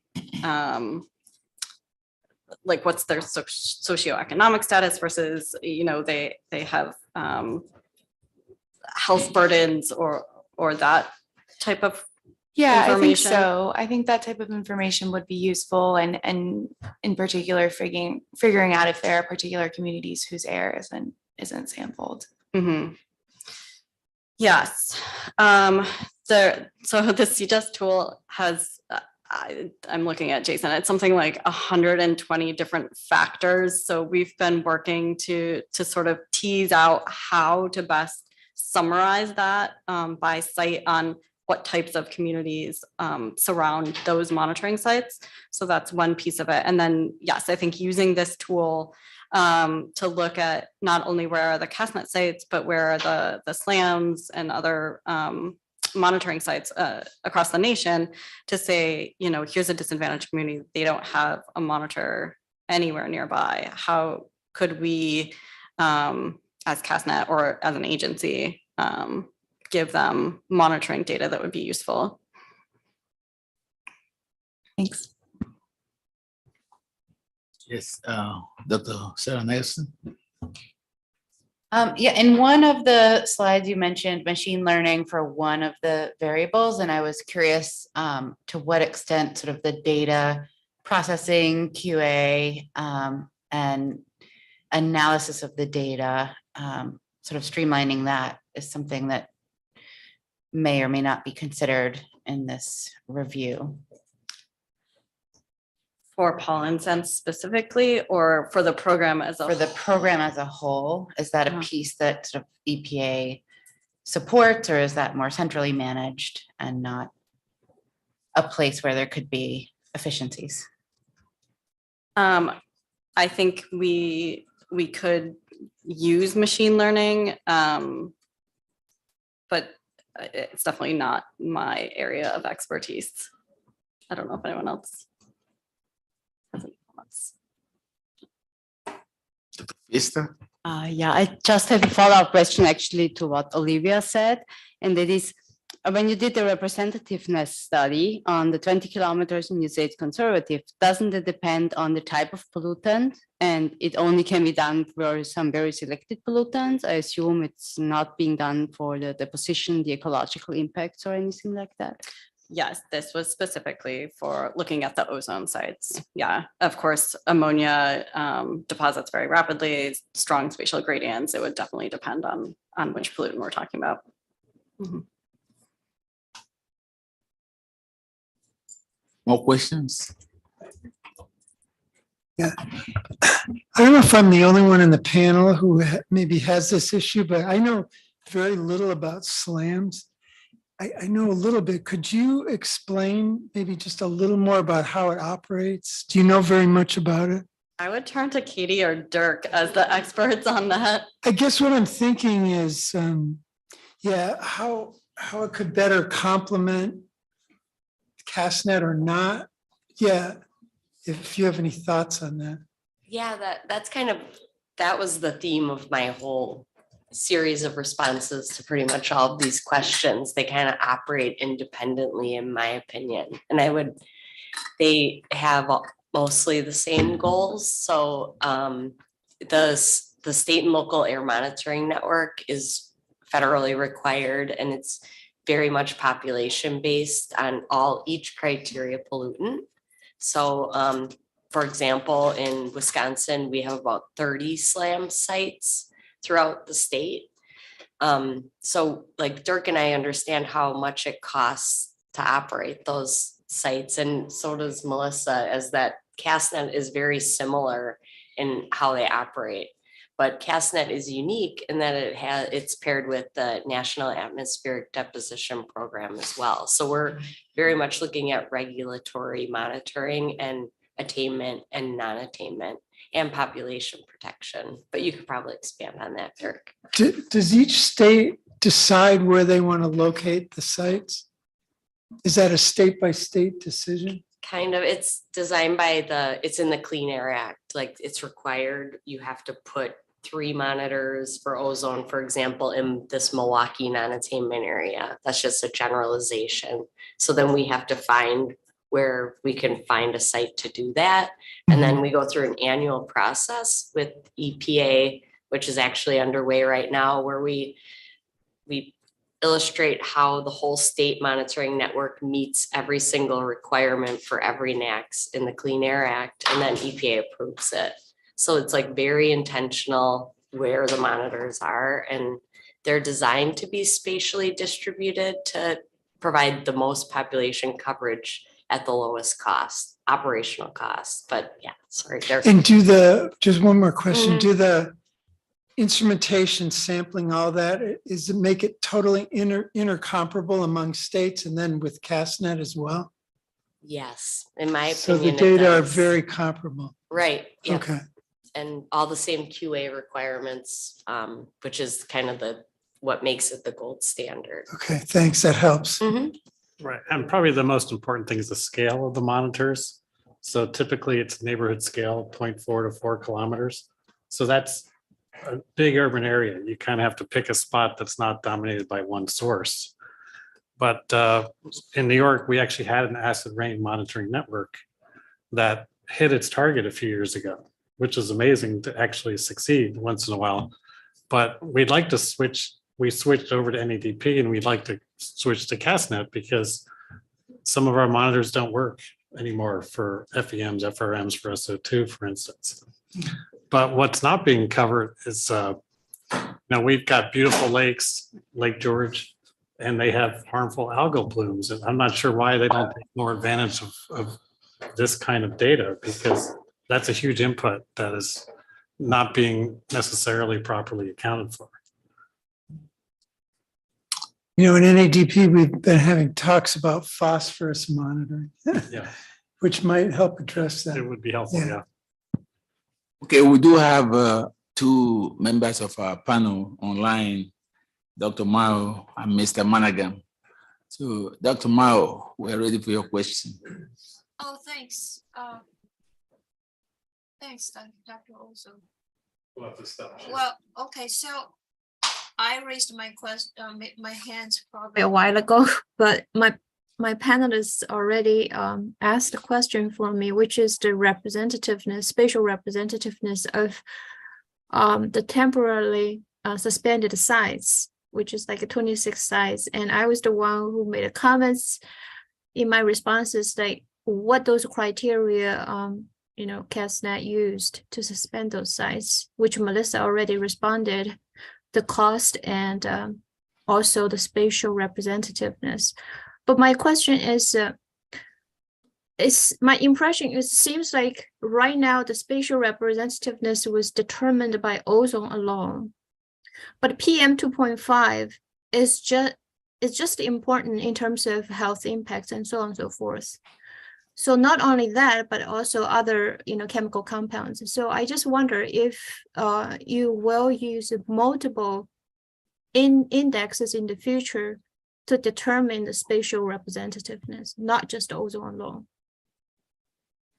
So that's the first one. My second question was rather specific. I also made a comment on using automated ammonia instruments. So I noticed in one of your slides, you showed a Princeton sensor developed for the Duke Forest. I wonder if that's automated or is that a passive sampler? That is an automated sensor. And it was compared to AMON as the reference method at Duke Forest, and another one was deployed at Rocky Mountain, and another one will be delivered soon to Duke Forest. It's continuing to be revised and improved upon, so it's very much research grade at this point. So does that help? Yes. Thanks, Melissa. But have you compared the data from the automated sensor with the data from the filter packs? Specifically the Princeton sensor? Or? Yes. Specifically the Princeton sensors. No, not directly with the filter pack, because the open path sensor is only capturing ammonia, so yes. Only compared to AMON, the passive ammonia sampler, because the filter pack only gets ammonium, the particulate fraction. I see. Thanks. Oh, so yes, my question. The other question was about if you are going to use multiple pollutants to figure out the spatial representativeness or just ozone alone. Yeah, so the initial sites that we suspended, we definitely looked at all the pollutants. It was a very quick decision, but for example, the Huntington site, which you're familiar with, yes. We have DIRC funding, Nix Lake and Whiteface. So, those resources we knew were secure at least for another year. And, those are filter pack only sites. So we knew the filter packs there would continue. So we were kind of looking at what the spatial distribution was across the program, similar with the NADP sites that were suspended. Obviously, AMON, there was really no other networks filling those gaps. But if we discontinued operations on a site, the way we would save money is to discontinue the entire site in most cases. So AMON was discontinued, NTN was discontinued, and CASTNet at the site to save the maximum amount of money to be able to meet our budget that we got in FY22. Normally we would get it October 1 or somewhere thereafter, and we got it at the end of April. So we had to make some pretty quick decisions on how we were going to continue sampling for the remainder of the year with a pretty significant cut. Thank you, Melissa. Thank you for the comprehensive talk. Okay. Thank you, Dr. Morrow. Thanks. Any other questions from those online? Okay, I have one more question though. Dr. Bochaski, you talked about infrastructure. Is that being prioritized by the agency? Because all these equipments now that are old, that are inefficient, okay, you need to replace them. They are all elements of infrastructure. Do you think this will solve the problem? Solve the infrastructure problem, Yes. the aging infrastructure. You know, I think running a monitoring program, no matter what you do, you're always going to have something break or get struck by lightning or something. There's so many things that you can't plan for. I think you know, investing in areas that will help protect these sites and keep them, you know, running for as long as possible outside of these like events that just seem to continuously happen at the worst times, will be important. And, you know, one of the benefits to making sure that your site is not deteriorating is that it helps bring in other researchers to use your site as well, and leverage the measurements there, the infrastructure, the telemetry. So I think it is important to do that. But most of the equipment are outdated, out of date and very inefficient, and some don't work anymore. Which equipment specifically? The measurement equipment that you use to track the pollutants. Some of them are out of date. The ozone analyzers. Right.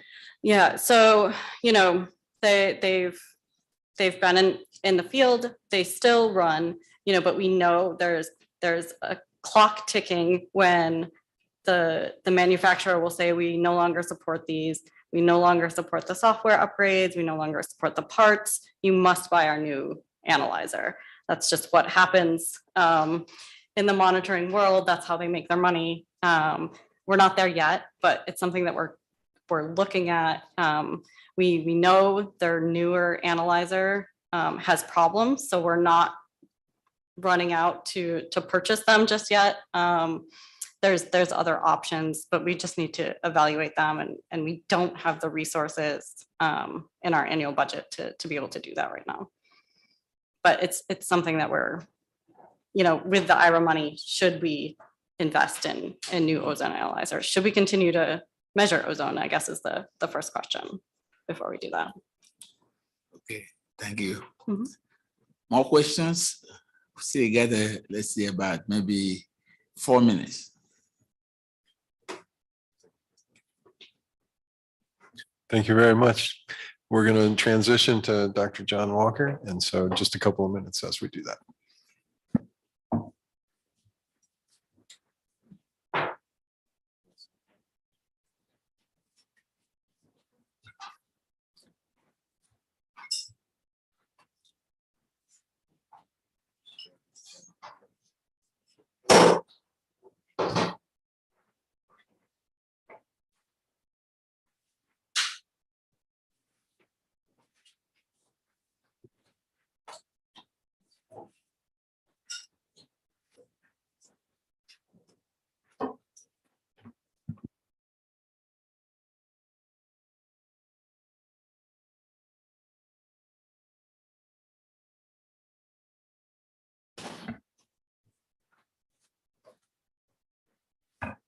All right, well, good afternoon, everyone. I'm John Walker. I'm with EPA's Office of Research and Development.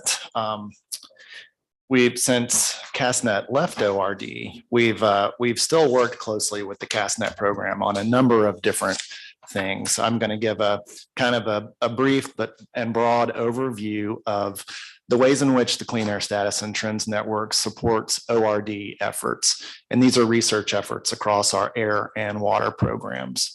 But Dr. Mal prompted my presentation very nicely there by bringing up the Princeton OpenPath sensor. That's an example of a process level study that ORD conducts in partnership with CASTNet at a CASTNet site to better understand reactive nitrogen deposition. In this case, we were measuring flux measurement. We were making flux measurements of ammonia to better understand how it's exchanged between the atmosphere and the forest. And then we will use those flux measurements to test a model that we're applying across the AMON network to estimate bidirectional ammonia exchange. So those are the kinds of specialized studies that ORD conducts in partnership with CASTNet. This is not meant to be a comprehensive presentation, but just to give you some examples of the kinds of research activities that ORD conducts that rely on CASTNet. I mentioned my name, John Walker. I'm with EPA ORD, and my work is mostly in the area of atmosphere-biosphere exchange, reactive nitrogen deposition in particular. I'll talk a little bit about that, but I'll also talk about a broad range of research activities in different areas across ORD. Next slide. So just very basically, ORD utilizes and leverages CASTNet for a wide range of core research activities and regulatory support. And I kind of think about these as being split up between how ORD uses CASTNet data and data products, and then how ORD leverages network infrastructure, whether that's laboratory infrastructure, sites, et cetera, and some examples of how data and data products are used. That would include air quality assessments. Melissa mentioned the integrated science assessments for the review of the NACs, ecosystem exposure assessments, review of regulations, just some very core activities that we utilize CASTNet data for. In terms of network infrastructure, we partner with CASTNet for method evaluation. We'll talk a little bit more about that later. And method development. The ammonia sensor is an example of that. And in the middle, we have a number of basic research activities across our office that serve our Office of Water, our water research programs, and also our air research programs. Next slide. So first of all, what are some ways that CASTNet is uniquely valuable to ORD relative to other networks? We heard about SLAMs, there's CSN, Improve. All of those networks have their value, but CASTNet has unique value to ORD for a number of different reasons. Melissa talked a bit about model evaluation. That's a huge area of research for ORD, particularly in improving the clean air status of the community multi-scale air quality model, which we use for air quality and ecosystem assessment. So you'll hear me talk about model development and evaluation quite a bit, but the rural nature of the CASTNet sites makes them more regionally representative for model evaluation. And we're talking about three-dimensional chemical transport models. So again, the value of a rural network being regionally representative of broad areas and therefore uniquely valuable for model evaluation and development. The co-located measurements of gaseous and aerosol sulfur and nitrogen enable us to look at model processes and to improve model algorithms or point out needs for additional measurements in terms of model development and evaluation. And then finally, CASTNet fills in areas in the Western US with complex terrain. Models have a difficult time with meteorology and atmospheric chemistry in complex terrain. If you look at the map there on the right, I don't know if you can see the circles very well, but those are CASTNet sites. And if you can see the ozone sites, and if you can see the topography, you'll see that they're situated in mountainous areas. So in terms of being able to challenge models in complex terrain, these monitors are extremely valuable. Next slide. Again, sticking with this question of unique value to ORD, it was mentioned earlier that CASTNet and the NADP AMON program are the only networks that are directly measuring and reporting ammonium aerosol and gaseous ammonia together. As NOx emissions have come down, these reduced forms of nitrogen have become relatively more important in terms of PM2.5 formation and atmospheric deposition. And so having those two measurements together helps us challenge the ability of models to correctly predict PM 2.5 formation related to ammonia and helps us improve total nitrogen deposition budgets. We'll come back to this point, but CASTNet provides the primary air quality data used in the NADP total deposition mapping process. This is a measurement model fusion procedure that fuses CASTNet data with model output to develop total deposition estimates. We touched on this, but I want to reiterate it again, and you're going to hear some things that Melissa already said, and that's because some of ORD's core activities are also in line with CASTNet core activities. And so there's some overlap in how we're addressing some of these questions to serve the agency. CASTNet, again, uniquely positioned to address EJ issues. This is a focus of ORD, and that it relates to rural communities being exposed to wildfire, agricultural, oil and gas emissions, ozone, and you may have heard this phrase recently, contaminants of emerging concern. We'll come back to that, but that would include things like PFAS and ethylene oxide. So this is an agency-run network where ORD can conduct special studies related to these emerging contaminants that are of interest to rural communities specifically. And CASTNet is unique in that opportunity that it provides for ORD research. Next slide. So now let's switch gears and talk about some research activities. And again, these are just a few examples. We could spend all afternoon highlighting individual research activities across ORD, but this should give you an idea of kind of the range of things. CASTNet data and associated deposition data supported by CASTNet, like NTN wet deposition and AMON, are used extensively in the integrated science assessments for ozone, NOx, SOx, and PM. We talked about that a little bit already, but this is research conducted by ORD to develop these integrated science assessments that are then used in the review of the primary and secondary NACs. And I have a statement here that you can read for yourself, but the integrated science assessments pull together scientific data that, let's say for the secondary NACs, relate air quality to ecosystem impacts. And CASTNet data and models that are use CASTNet data for assessments are used extensively in these IAs. So that's ISA. So that's a core ORD research activity that relies on CASTNet. And it's been noted that one of the major limitations in the ozone review is the sparsity of rural ozone monitoring in the Western US. So again, these reviews point out things like that, which is that ozone monitoring in the West is valuable and we need more of it. Next slide. In terms of model evaluation, CMAQ is EPA's primary modeling tool for regulatory guidance, air quality, and ecosystem assessments. And really, every aspect of the model is evaluated. So I'll give you one example here, but there are many, many others and different studies, evaluations for different parts of the model. But this is an example. I'm showing some plots on the right-hand side there, or let's see, yeah, your left, showing an evaluation of a new data set that's been produced from CMAQ. It's called the Equates data set. And this is emissions and air quality and deposition data over a long period of time. And so the model was challenged against the CASTNet observations for SO2, sulfate, ammonium, total nitrate. So with the CASTNet data, the model could be evaluated across atmospheric chemical regimes over time for different species. And then you can go back to the model, as Melissa said, and improve algorithms, develop bias adjustments. But this is the kind of model to observation comparison where CASTNet is used for CMAQ. Next slide. As we mentioned, CASTNet provides the primary air quality data for the NADP total deposition mapping process. These data are used across ORD.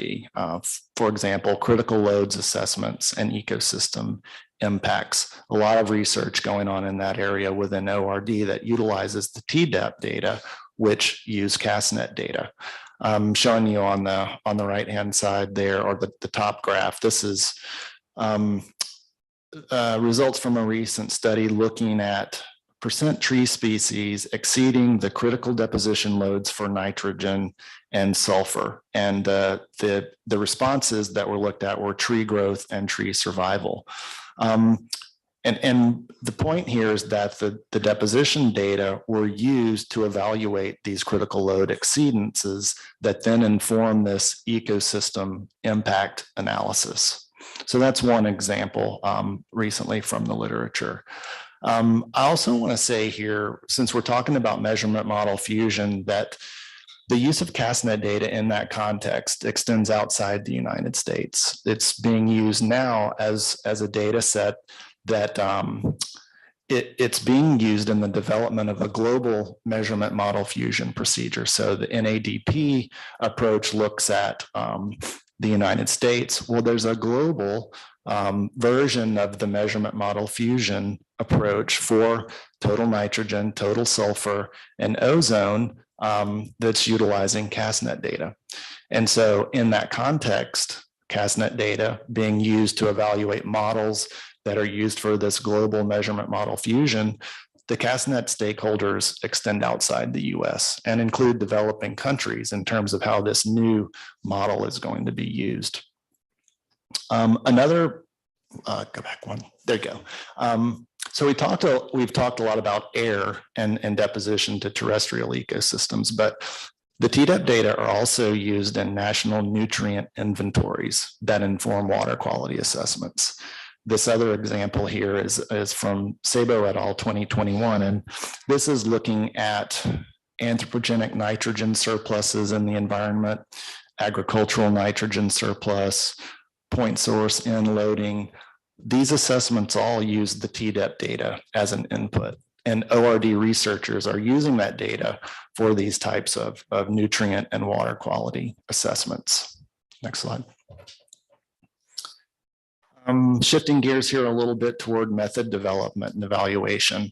CASTNet provides an essential function for advancing air quality measurement technologies. And here's an example relevant to ozone monitoring. In 2020, ORD recommended the use of Nafion dryer systems in UV photometric-based ozone analyzers nationwide. And this approval was based on testing performed by CASTNet in 2017. And since then, several state and local and tribal agencies have requested approval for Nafion dryers to improve analyzer performance. So an example of ORD research in partnership with CASTNet and leveraging CASTNet infrastructure. Next slide. Another example here is an instrument that we have running at Duke Forest, and this is CASTNet's investment in developing an enhanced NOI total reactive nitrogen system that we're now evaluating at Duke Forest and using for air quality and nitrogen deposition research. And this is a chemiluminescence analyzer that's been modified to now include measurements of total reactive nitrogen, nitric acid, NHX, that's ammonia plus ammonium aerosol, and NO2 directly by photolytic converter. And this is typically deployed along with ozone to address nitrogen, ozone, air quality related questions.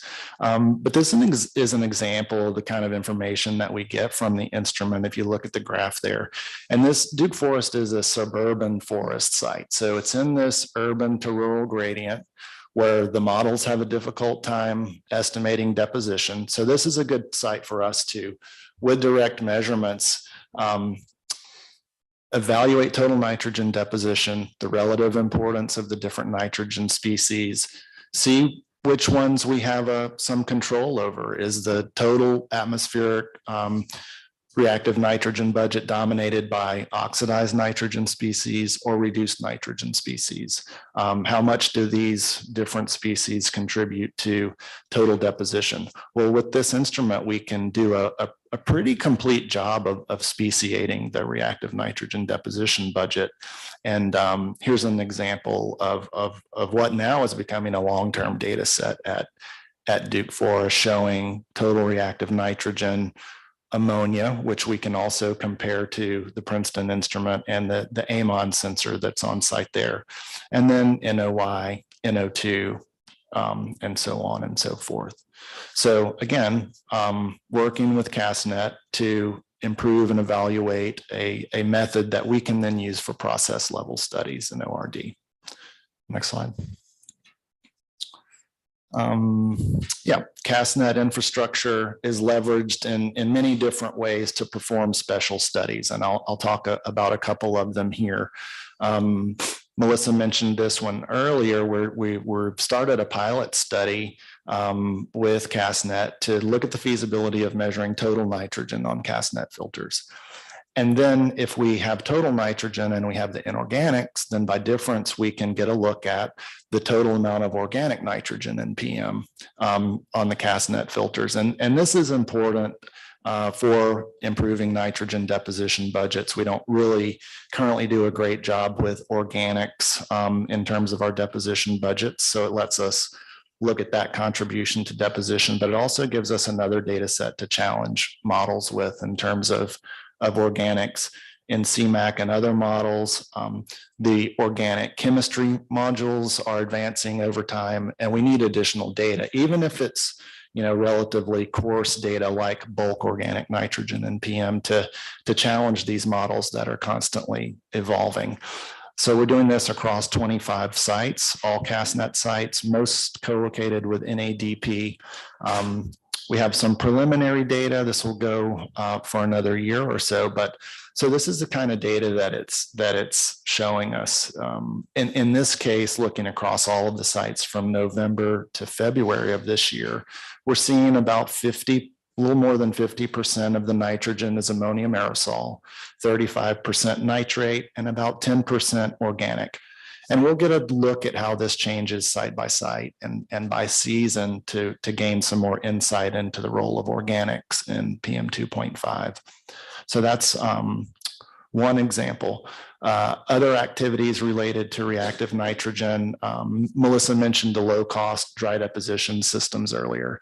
This is something that ORD is working with CASTNet and others on, and the idea is to see if we can develop a low-cost but direct flux measurement system for dry deposition, and to develop it using sampling techniques and protocols that lend themselves to routine monitoring.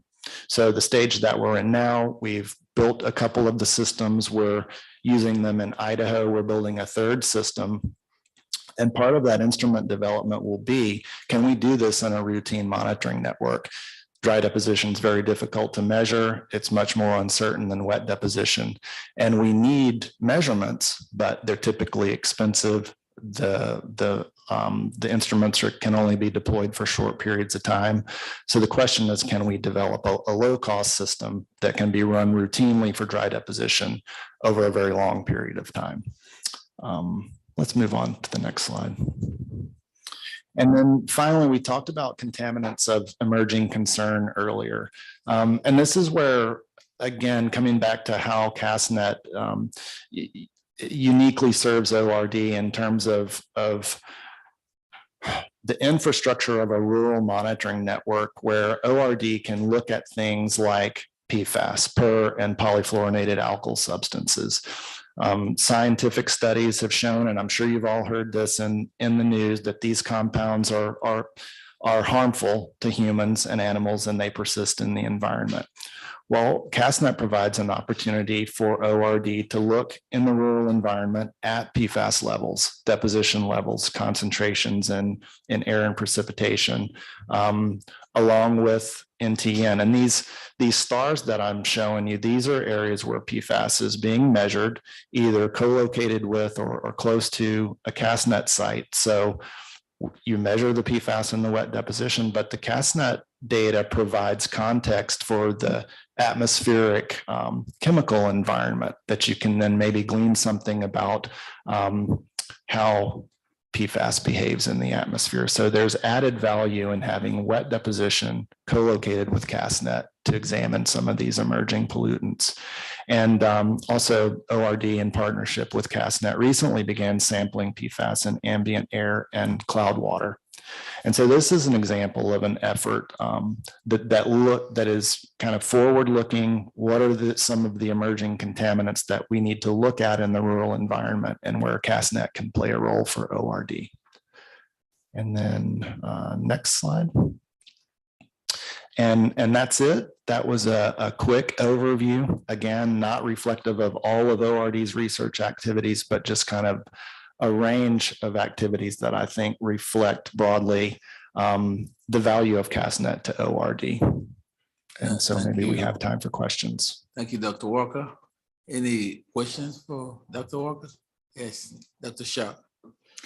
Just a quick question. What method are you using for ambient air measurements of PFAS? Oh, I'm the wrong person to answer anything PFAS related. We're using a Puff XAD plug. So it's the media that's the most important part. And it's in a Tish sampler, high volume. Thank you. More questions? Yeah, go ahead. Have you thought about putting, co-locating an FRM ozone at a CASTNet site where there's a lot of wood smoke impacts, especially fresh emissions? That's a good question. I don't know if Melissa, you know any examples of where that's been done.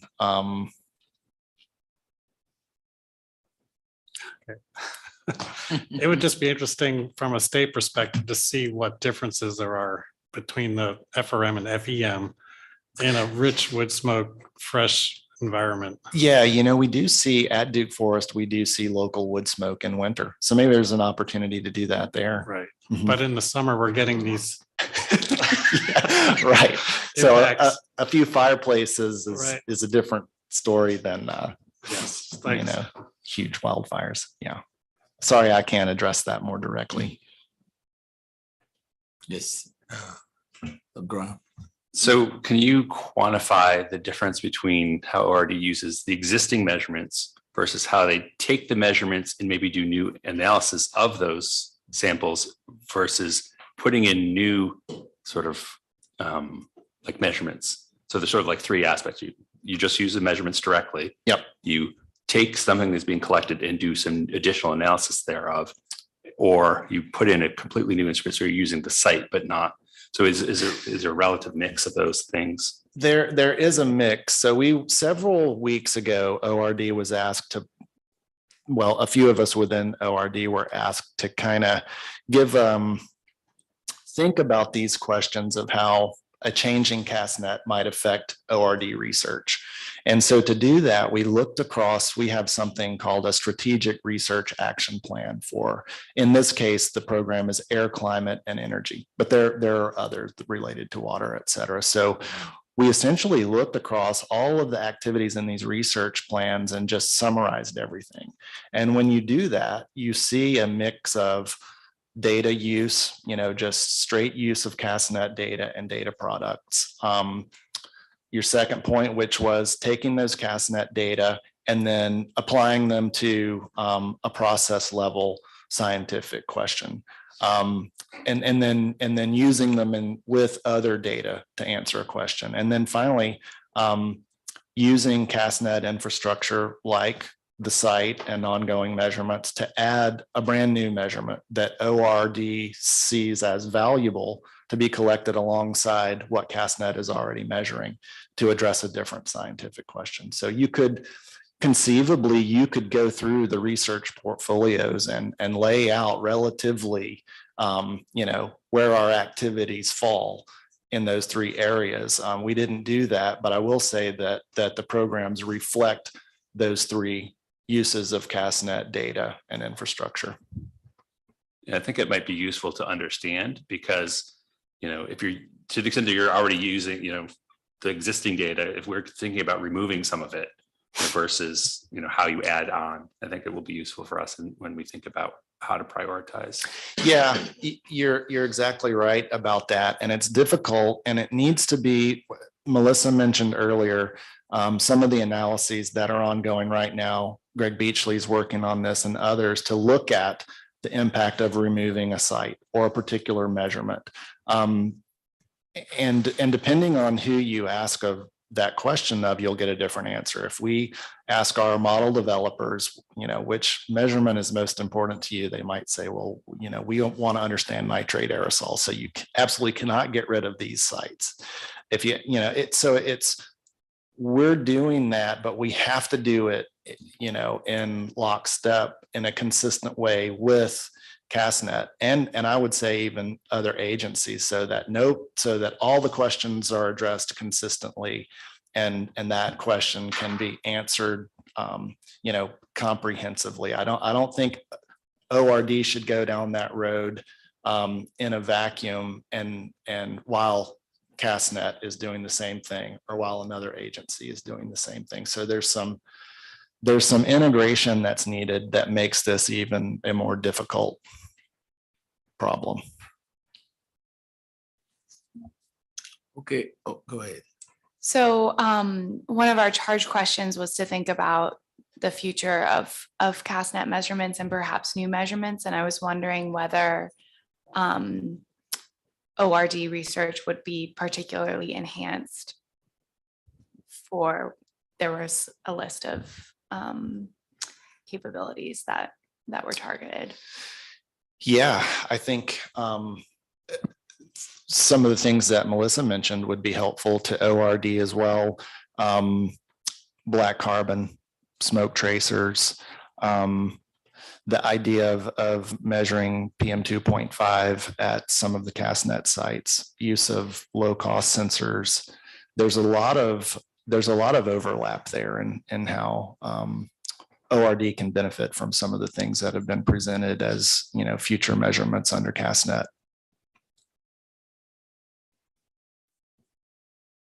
Okay, thank you, Dr. Walker. Thank you. Yeah, we'll transition to Dr. Richard Hebro. It's going to be giving us a very big summaries from the Office of Atmospheric Programs, Clean Air Markets, the Assessment and Communications branch in review context.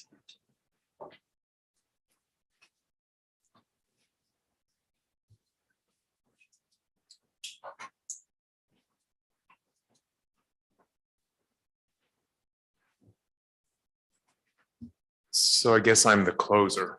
You get to listen to one more EPA talking head for, a small amount of time. I don't really have much to say.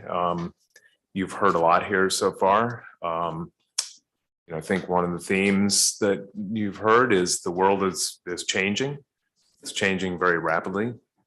The pollution sources in this country are changing. The power sector is changing. Rona talked about, and Melissa showed a graphic of SO2 and NOx emissions from the power sector, changing, decreasing rapidly.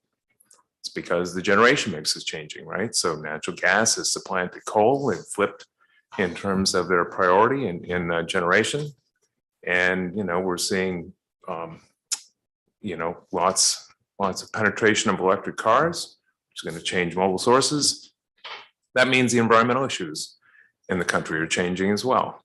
I'd say, to look out the window and see the haze from, fires in Alberta to, have direct evidence of the climate crisis being upon us.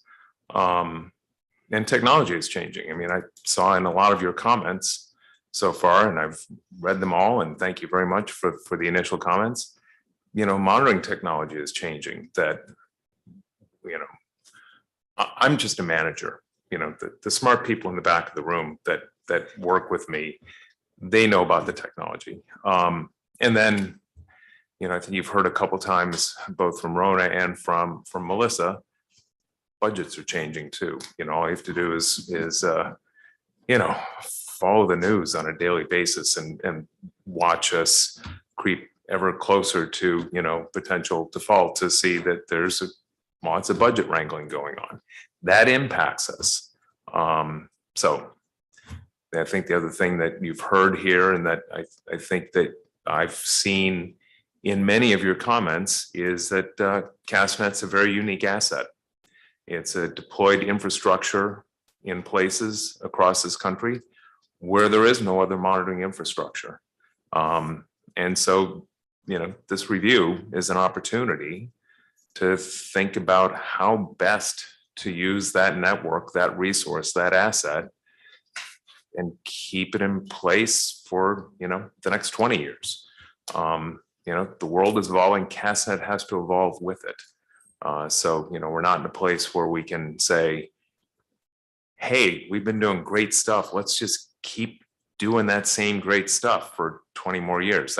That's not where we're at. So we're looking to you guys for your knowledge, experience, and perspectives to help us navigate these winds of change and chart a path forward so that CASTNet can continue to provide valuable data and information to the agency and to the scientific community and to the public, for another couple of decades. The other thing I would add is, so Rona mentioned her history with CASTNet. She hired me 24 years ago next month, and I worked with CASTNet since I got to the agency. I hired Melissa. I also hired the other folks in the back of the room who I'd like to acknowledge. David Schmeltz, actually Rona hired David Schmeltz, and we came to the agency about the same time, but Jason Lynch, Tim Sherrick, Greg Beachley, they have all spent their entire career working with this network. So this is a deeply personal and important thing to us. We're not a bunch of, sort of faceless bureaucrats who don't really care. And we're just like, oh, tell us what to do. And, okay, this is really important to us. So I just wanted to put that personal face to this, that this means a lot to us. We've spent our careers working on this. And, for some of us who are, going to have a longer career in the agency than others, due to aging out, this will be an important thing going forward. So, I hope that you guys realize, that this is a meaningful exercise for all of us and hopefully for you guys as well. So that's all I'll say. Yeah, thank you, Dr. Heber. It's getting down to break time, but one of our panel members came in there when we're already in progress, Dr. Gabriel Pfister. Can you tell us a little bit about yourself? Oh, yeah, I apologize for being late, but it's hard to come from Colorado.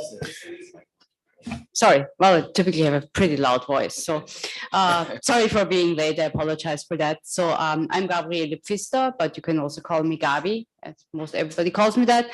I'm with the National Center for Atmospheric Research in Boulder, Colorado. I'm specifically in the atmospheric chemistry observations and modeling laboratory.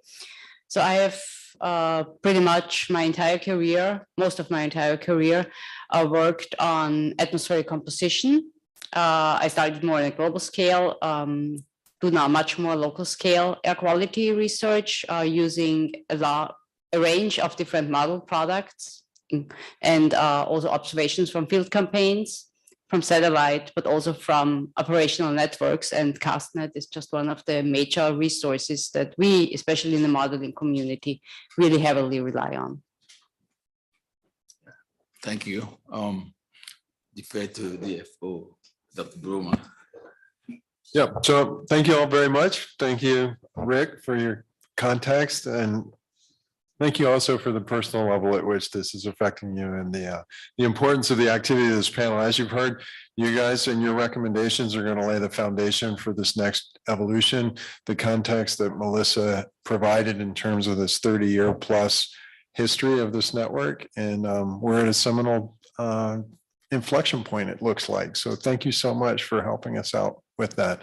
We're going to take a break, and when we return, we'll be conducting the public comment portion of this meeting. So we will be back at 3, let's do a 15-minute break. So we'll be back at 3:35 to begin those public comments. Thank you.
So I'd like to welcome everybody back, and I'm going to turn it back over to our chair to get us started, and we'll go through the public comment period.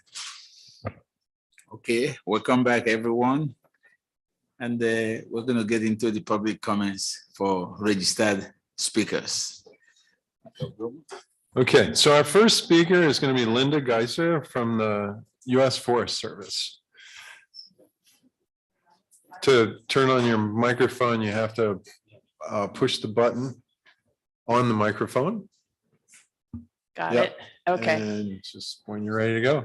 All right. You'll have your lights. Oh, I see the timers going. That's great. Okay. Well, thank you very much for the opportunity to speak on behalf of the Forest Service. Forest Service administers 193 million acres of public lands, including 88 Class 1 areas, 154 national forests, and 20 national grasslands. And I'd like to say that we really appreciate the detailed background report that was available on the website, as well as the documentation, the presentations that we heard today. They really document very well, in addition to comments from the panel members, the enormous value of the CASTNet system. And we actually like the ideas for modernization as well. Many of those will help us with some of the emerging pollutants that we're dealing with, especially increased smoke, as well as the transition to reduced forms of nitrogen, increasing ozone, and the need that we have to put more fire on the landscape to reduce hazardous fuels. In addition, the fact that there are more people living in rural areas, especially in the wildland urban interface, is really an important reason to continue having rural monitors like the CASTNet system.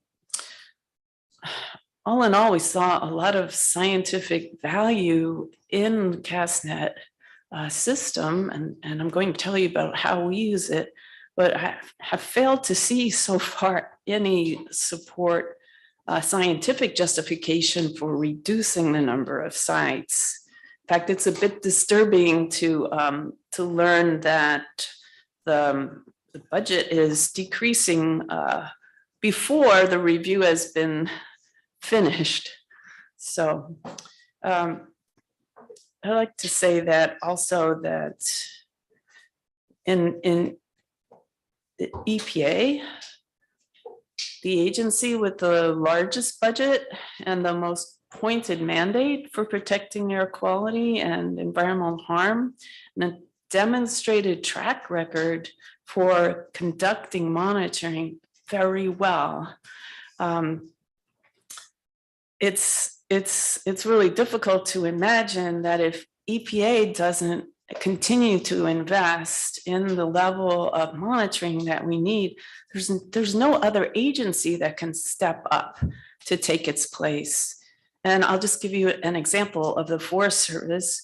We have only 35 full-time air specialists nationwide, yet we're also supporting 30 NTN sites and 2 MDN sites and 2 AMON sites. So we're putting a lot of our budget into monitoring, even though we have a small overall budget.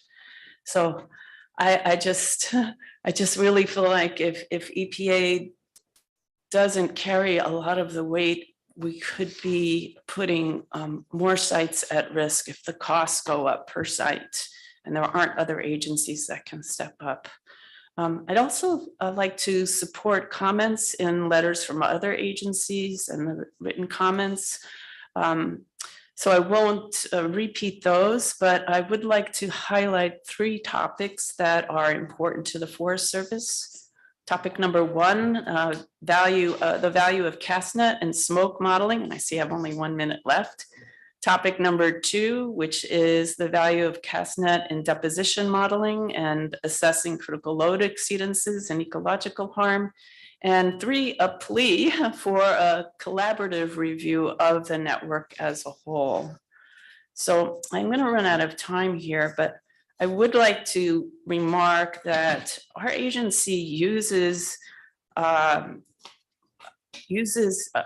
CASTNet data to inform models that are very important to us for smoke modeling, as well as for ecosystem effects, to understand ecosystem effects through exceedances of critical loads.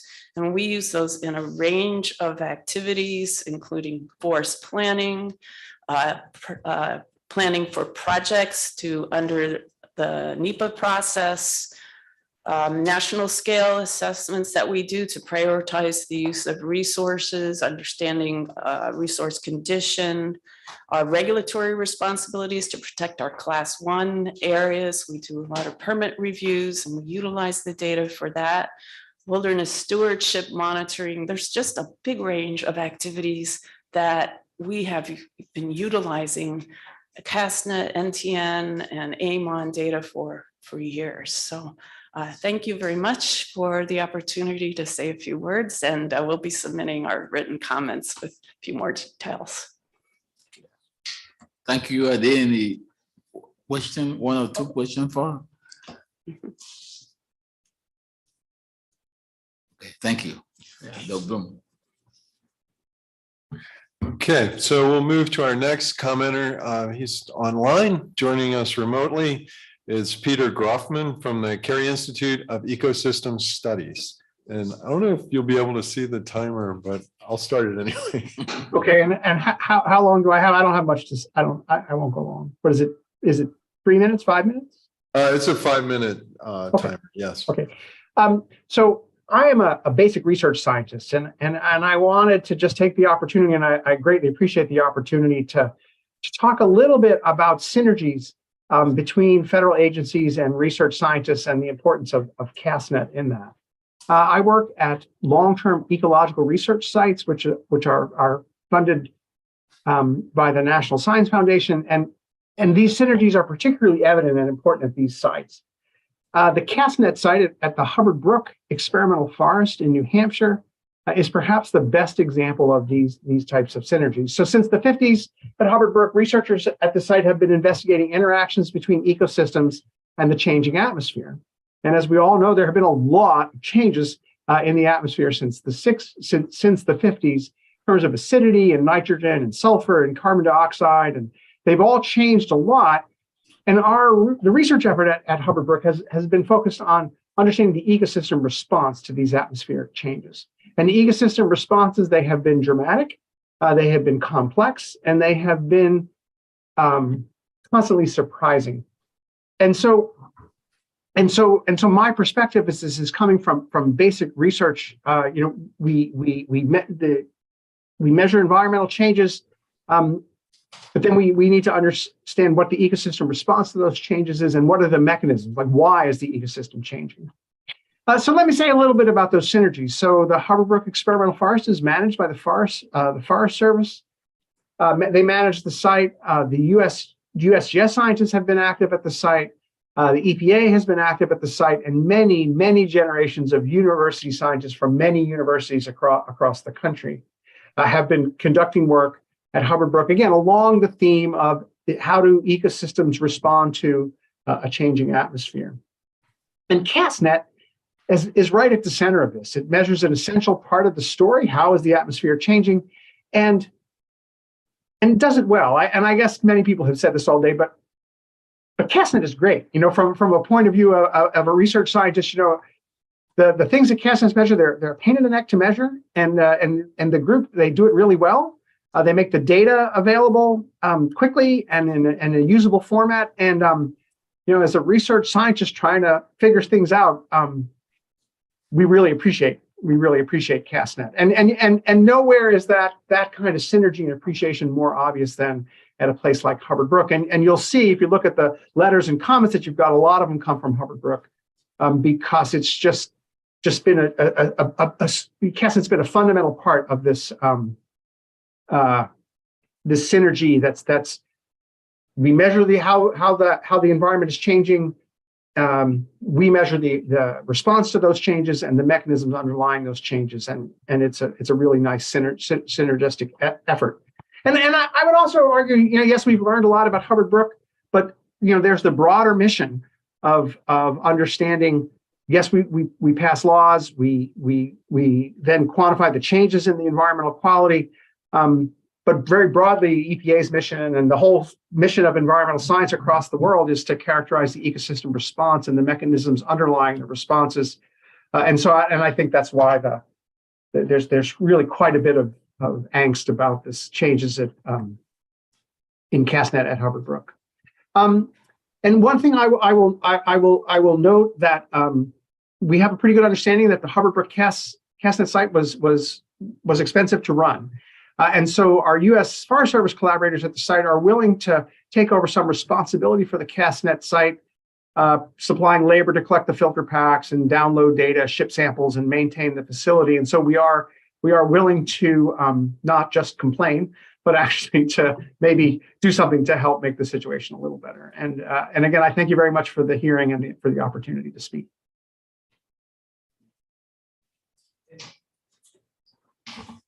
Any questions for Dr. Grossman? Okay, Dr. Bloomer. Okay, nothing heard. Thank you so much. We are going to turn next to another in-person speaker, Dr. John Sheehan from the Adirondack Council.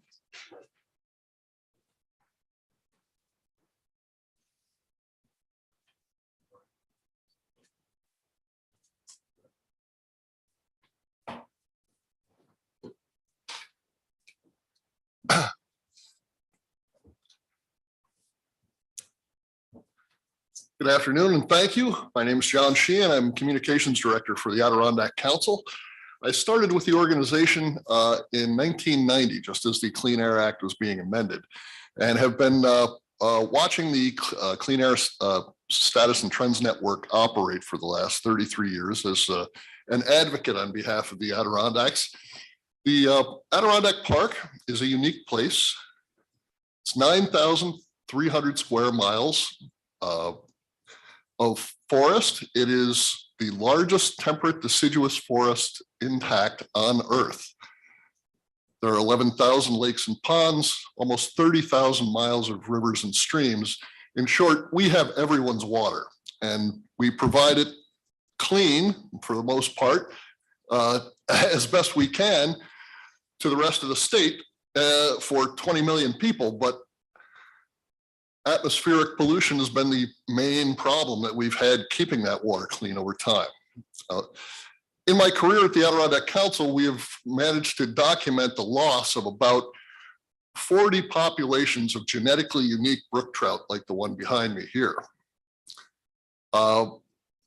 This one, we can scratch off that list though. We got one back recently. The Upper Racket Lake watershed, I can announce that the Sagamore Lake brook trout is back. We thought it was extinct and extirpated from, gone forever essentially.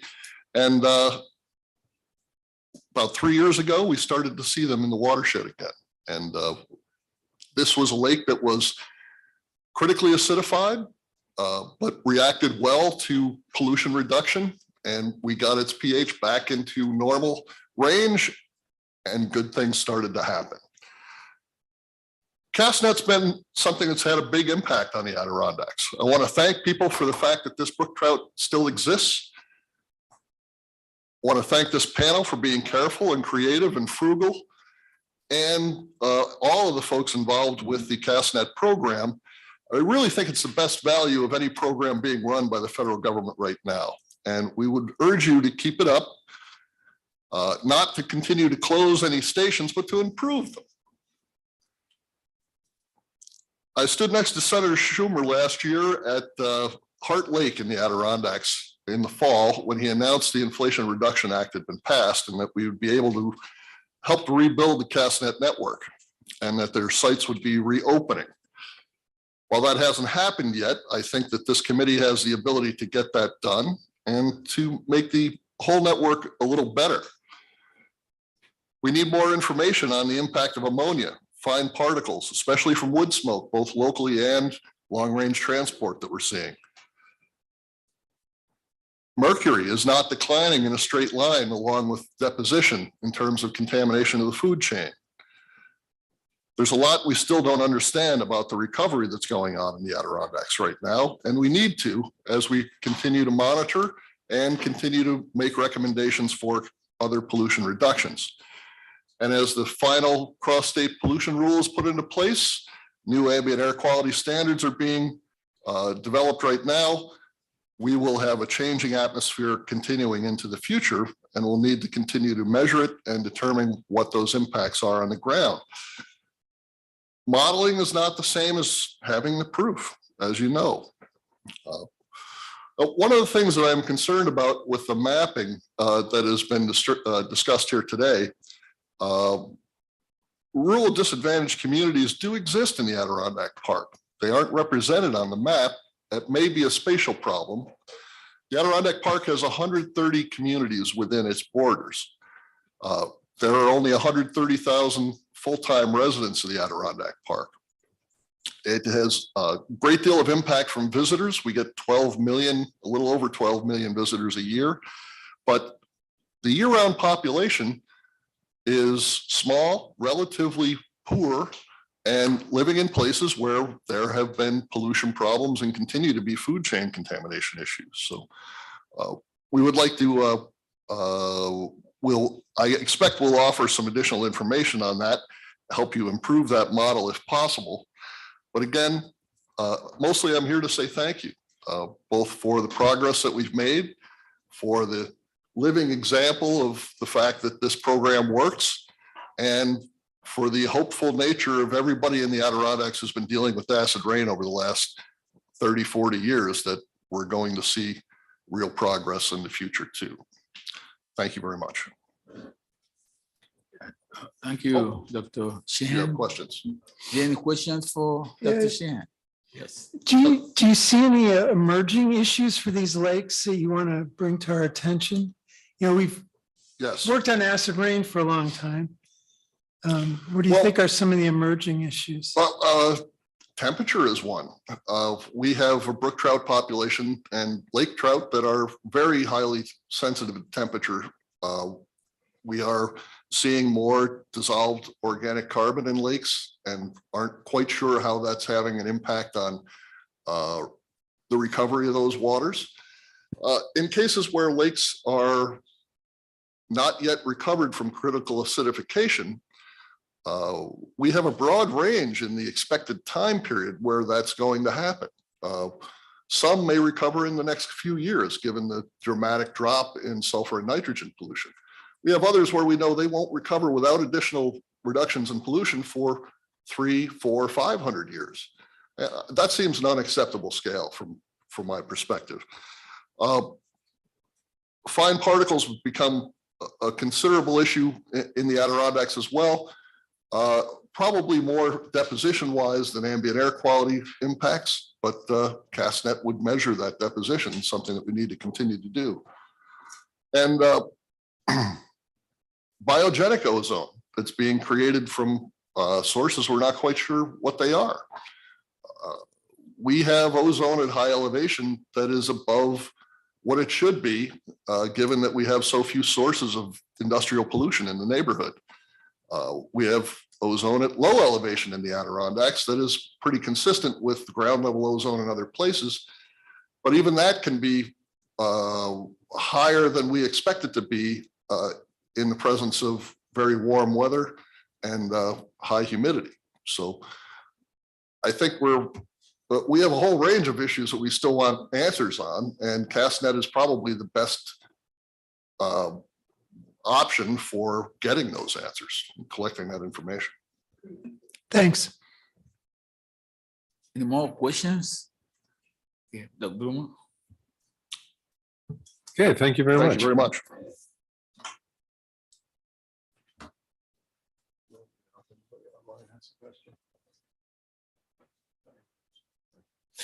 All right, so we're going to move on to Dr. Winston Luke from the National Oceanic and Atmospheric Administration's Air Resources Laboratory.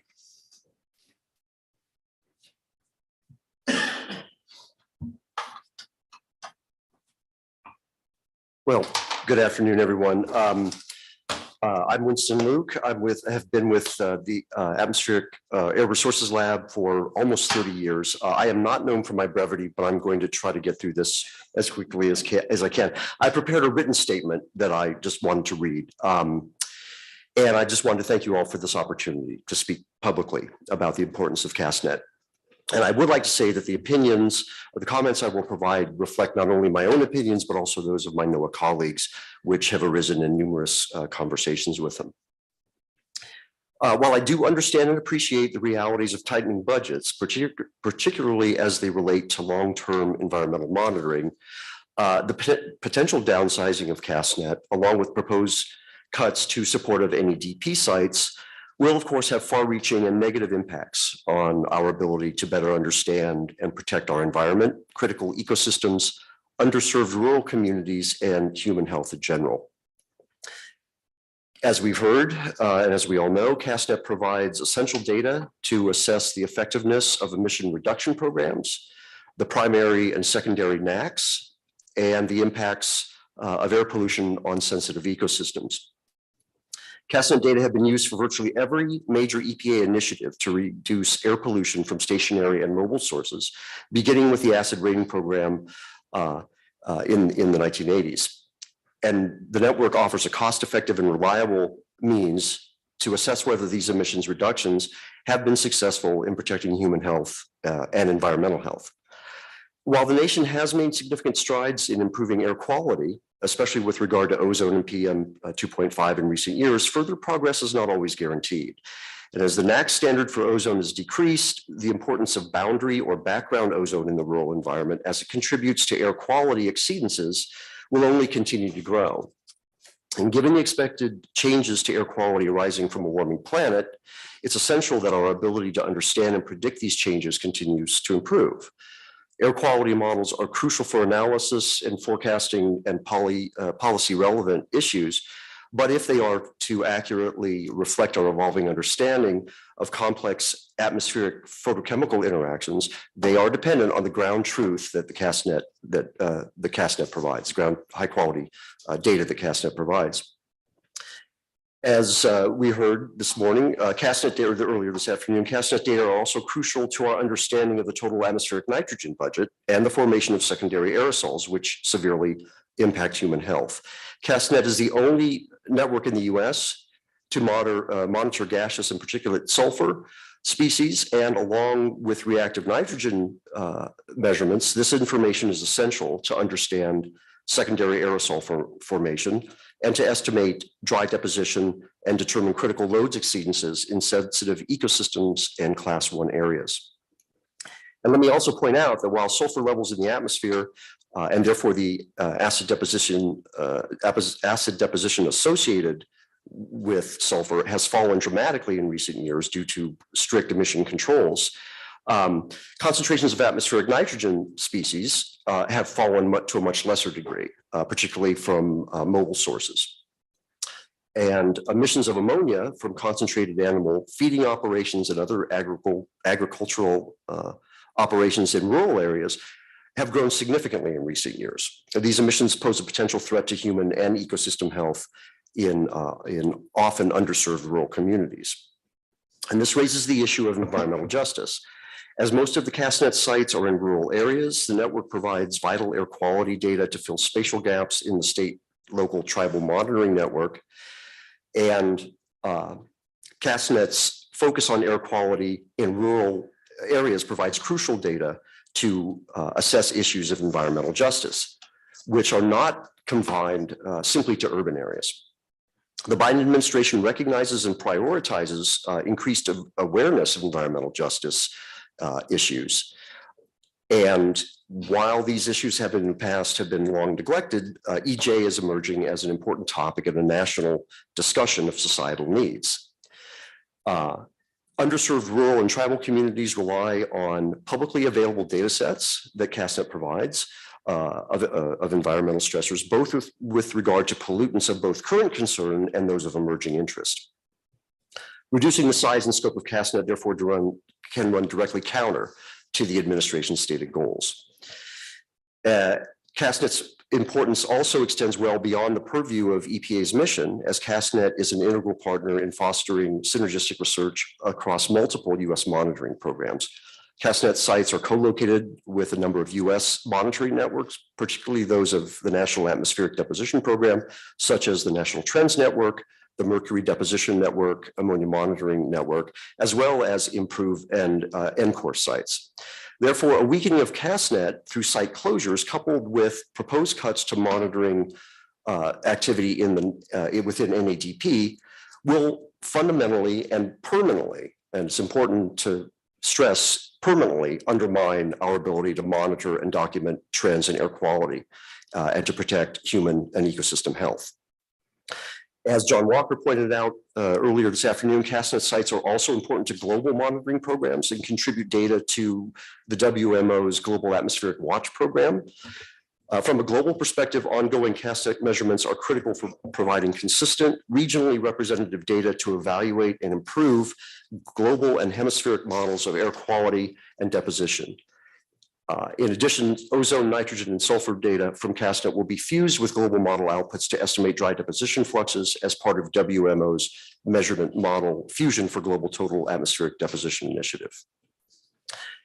And in addition to these synergies that I just described, CASTNet sites, as we've also heard, do provide a backbone infrastructure that offers an invaluable platform for the development and evaluation and testing of methodologies for monitoring emerging pollutants of interest, such as PFAS compounds, black carbon, and microplastics in the environment. The rural locations of many of the CASTNet sites also lend themselves to future investigations related to emissions arising from oil and gas exploration and the potential threats to human health that these emissions pose. No doubt other pollutants of interest will emerge in the future, and CASTNet's backbone of monitoring sites will prove crucial to our ability to adapt to meet future needs. If these sites are closed or diminished, the effect will likely be a permanent diminution of this nation's environmental monitoring capability. So for these and so many other reasons, it's really impossible for me to overstate CASTNet's importance and relevance to the nation. Its mission and core capabilities are vital to society and should be strengthened, protected, and expanded.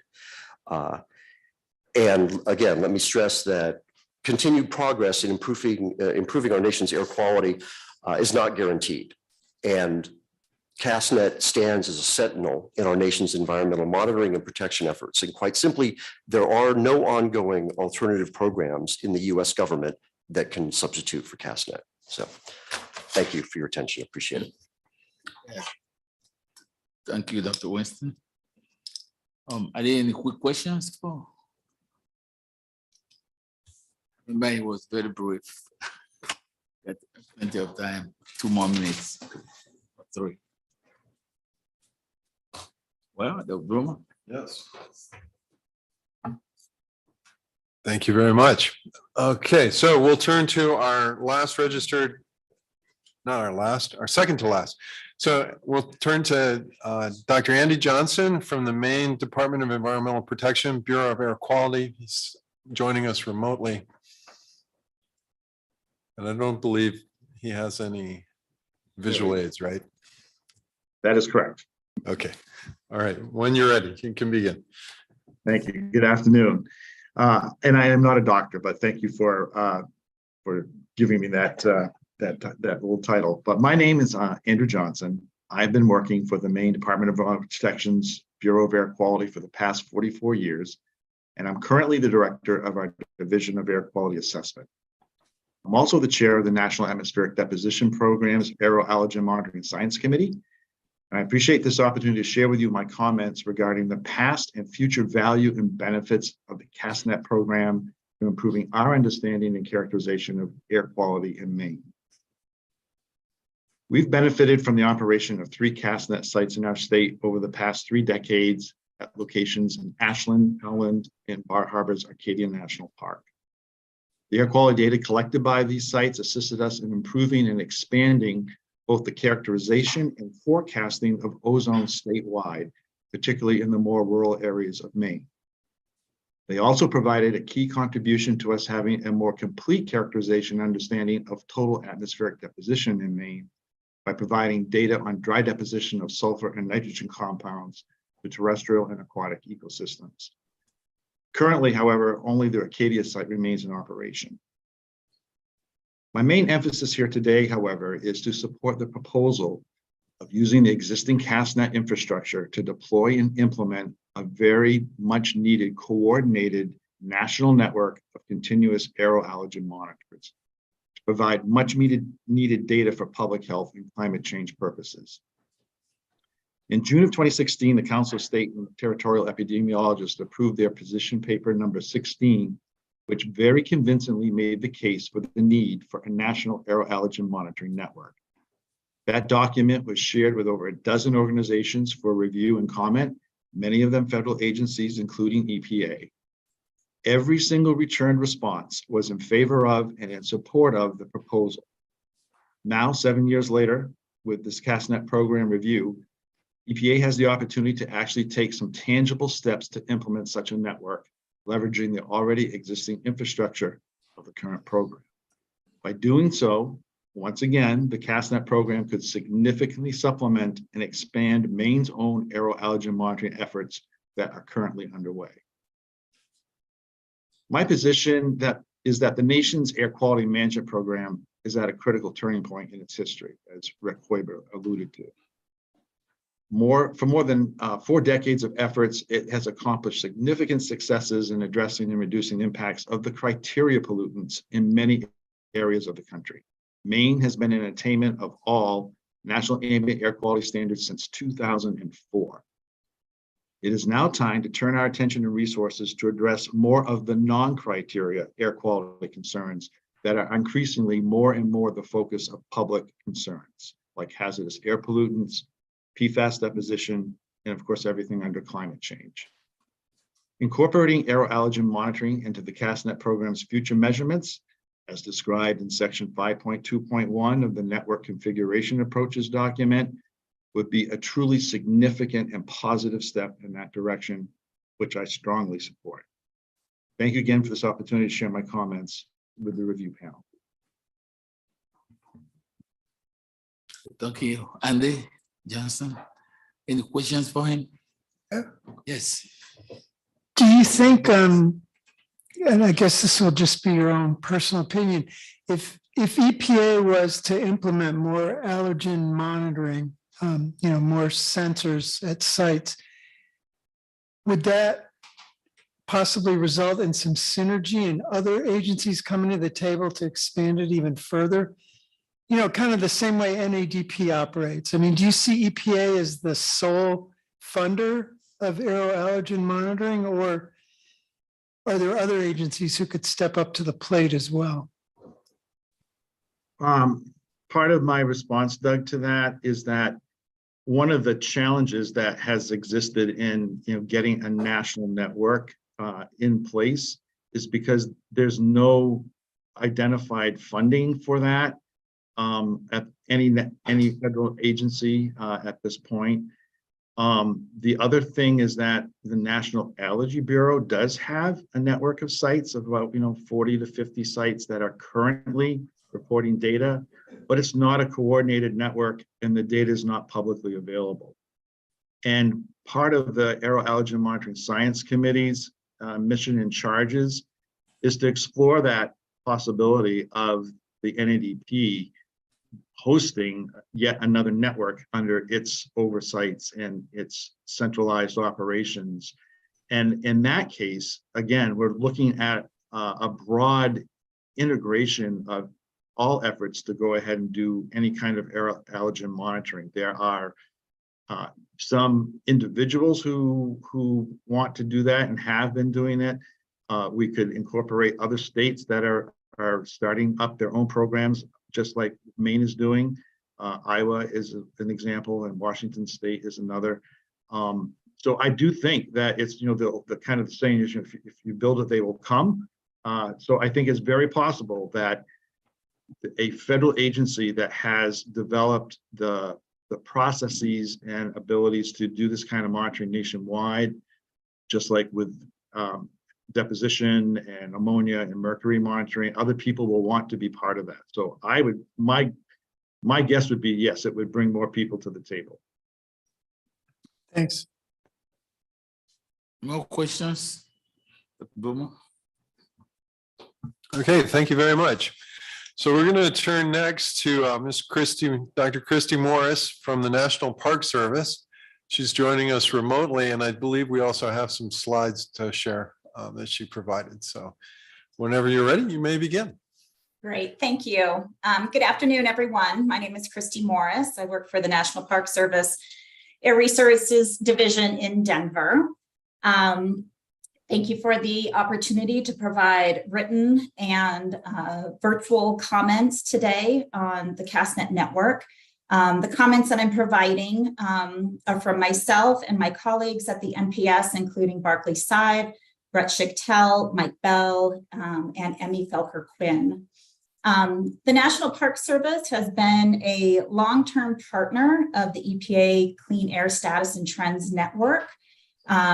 We have been involved since 1994, so almost 30 years, and we operate 25 CASTNet sites, the majority of which are located in the Western United States. This partnership with CASTNet has allowed us to work towards meeting our mandate, which was defined by the NPS Organic Act of 1916, which is defined as to conserve the scenery and the natural and historic objects and the wildlife therein, and to provide for the enjoyment of the same in such manner and by such means as will leave them unimpaired for the enjoyment of future generations. Next slide, please. The CASTNet filter pack data are widely used by the National Park Service. We use the data to track changes in sulfur and nitrogen pollutants over time. As has been mentioned several times, there have been marked declines in sulfate and nitrate concentrations due to the acid rain program. This data has also allowed us to identify the increasing importance of reduced nitrogen concentrations in the atmosphere, which are largely due to agricultural activities, which remain unregulated. The data is used to estimate dry deposition, which has contributed to the acidification and fertilization of sensitive ecosystems in national parks. We use the data in our office to determine critical load exceedances, which helps us focus our efforts and assess and protect resources in parks. And of course, as we've heard from many, the data is really important to validate and improve atmospheric models and hybrid measurement models. Next slide, please. The CASTNet ozone measurements are critical for assessing levels in national parks that may be harmful to the human health of park visitors and sensitive vegetation. It's used to understand baseline ozone levels in the US in rural and environmental justice communities, with many locations having 20 to 30 years of baseline data. And with climate change increasing the probability of extreme weather events, maintaining this network is pivotal for understanding and addressing both present and future air quality issues. Next slide, please. So in listening to today's talks and also reading through the written public comments that are available online, it's easy to see some underlying themes as to why CASTNet is so important. One of those is because of the long-term trends that we get from the CASTNet data. We've been able to see the response to regulations and emissions reductions through this data. For the past and the future, the atmospheric chemistry is changing, as is climate, which will have impacts on air quality, and air quality will have impacts on climate. It's also important to monitor in those rural and EJ communities. It's important for protecting human health and sensitive ecosystems. It's essential to have ground-based measurements to validate and improve models. And I also think that the CASTNet network provides a strong foundation for additional measurements to look at emerging concerns in air quality. Next slide, please. And so with that, I leave you with a quote, and I thank the review panel for your time and your work. And we look forward to your evaluation and your reimagination of the network and your recommendations to take us into the future. Thank you. Thank you, Dr. Morris. Any questions for her? Yes, sir. Hi, Christy. Are there any emerging issues from a Park Service perspective regarding air pollutant monitoring, new things we ought to be measuring that we're not doing, or, just thinking about reprioritizing CASTNet? Yeah, completing a nitrogen budget has been very important for us as we see a lot of effects of nitrogen fertilization in our parks, especially at high elevation. Quantifying that organic fraction, I think, is a priority for our division. We've also just started dabbling in the PFAS arena with a couple sites coming online, looking at that in precipitation. Any other question? Thanks. Okay, Dr. Brumer. Okay, that concludes our registered list of public speakers for today. I'd just like to remind everybody in attendance and online that there will be additional opportunities for public clarifying comments and questions tomorrow and the next day. Please make sure that you register in advance for those by sending me an email to bloomer.bryan.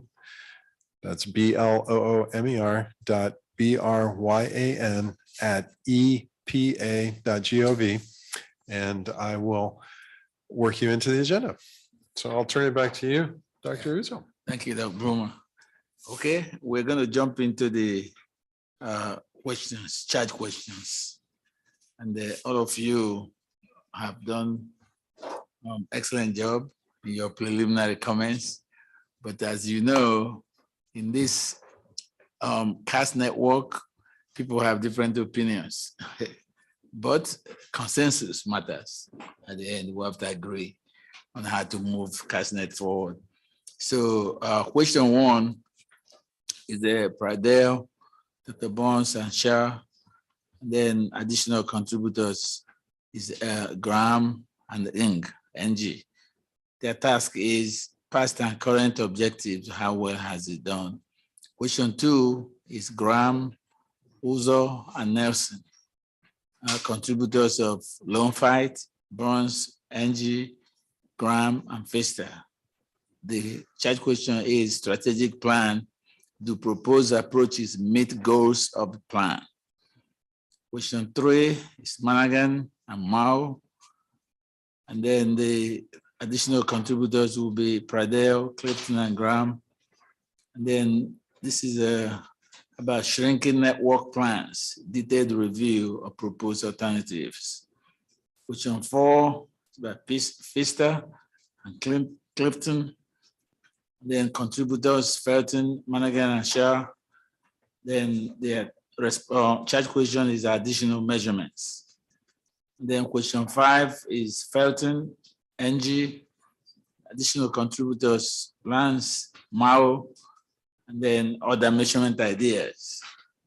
And finally, question six is Anoro, Lone Fight, contributors, Fista, Burns, NG, and Shah, additional analysis. So the first question to all of you is, are there any questions about the chat questions?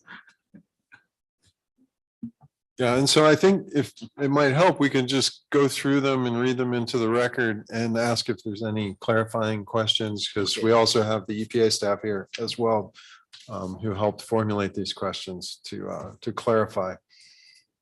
Okay. And he has those displayed on the screen for you if you like.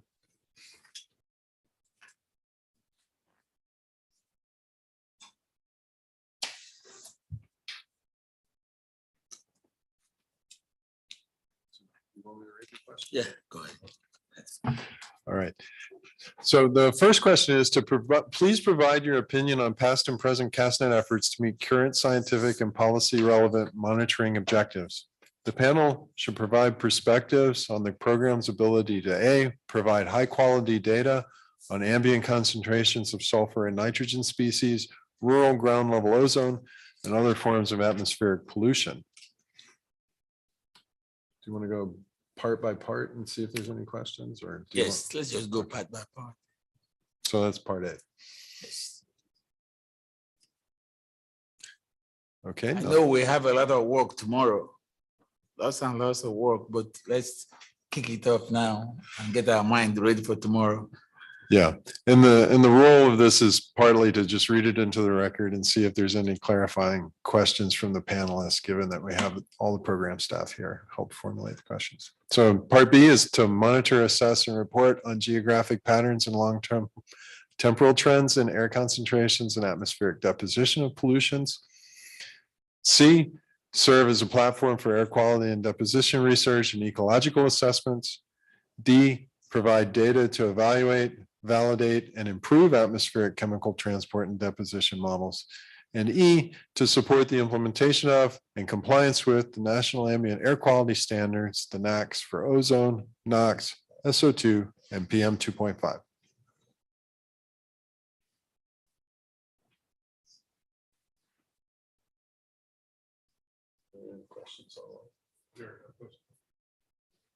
Okay, there appear to be no questions, so I think we can move on to question 2. So question 2, the agency recently finalized the FY22 to FY26 strategic plan. In relation to the plan's objectives and long-term performance goals, for example, the objective 4.1, improve air quality and reduce localized pollution and health impacts, the panel is asked to provide insight regarding the agency's ability to meet the plan's objectives and long-term performance goals under the presented network approaches. So are there any questions regarding the question? Yeah. So one of my questions is, so the strategic plan is pretty broad in scope, and we've highlighted here just one of the objectives. Is the focus just meant to be on that specific objective, or is it really to look at the whole plan and address where this specific, because it may apply to more than just the objective, or it may not even apply really well to this specific objective. That's, and then I think that was my main. I'm trying to really understand the crux of this question. What are you trying to get at? I think what I'm looking at, or what I'm thinking, or what I thought is, it says example objective 4.1. It's just giving you a roadmap. That's how I saw it. Right. I mean that was the one that seems most directly relevant. I mean, my read of the plan was that it was really focused on climate change and environmental justice, and those are sort of the two lenses that the overarching plan looked at. And so I'm just trying to understand if there's any more specifics that we should be focused on. You know, and it's clear to me that there's a lot of applications for the climate change when we're thinking of trends, but a lot of the specific goals in the plan are more focused on looking at, say, reductions in emissions, as opposed to, you know, a monitoring network is focused on looking at the impacts of those changes, not the actual, you know, implementation side of, you know, which sources get modified and things of that nature.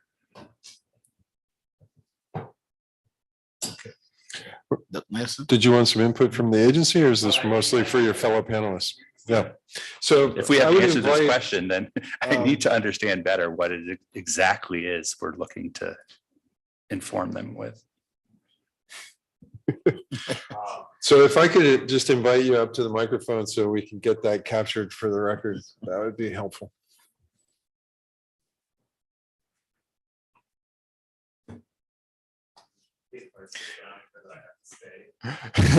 No, and just to let you know, it's on when the light is on.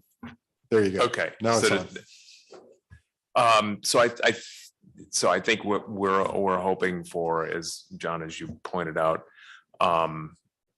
you know, there's broad, you know, the strategic plan is broad.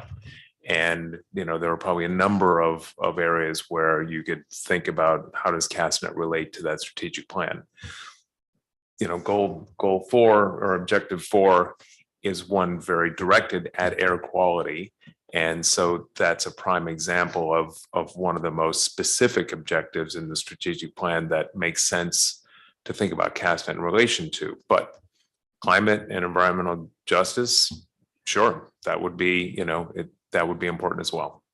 I don't know if that helps at all. Yeah. Come on up, I'll share the mic with you.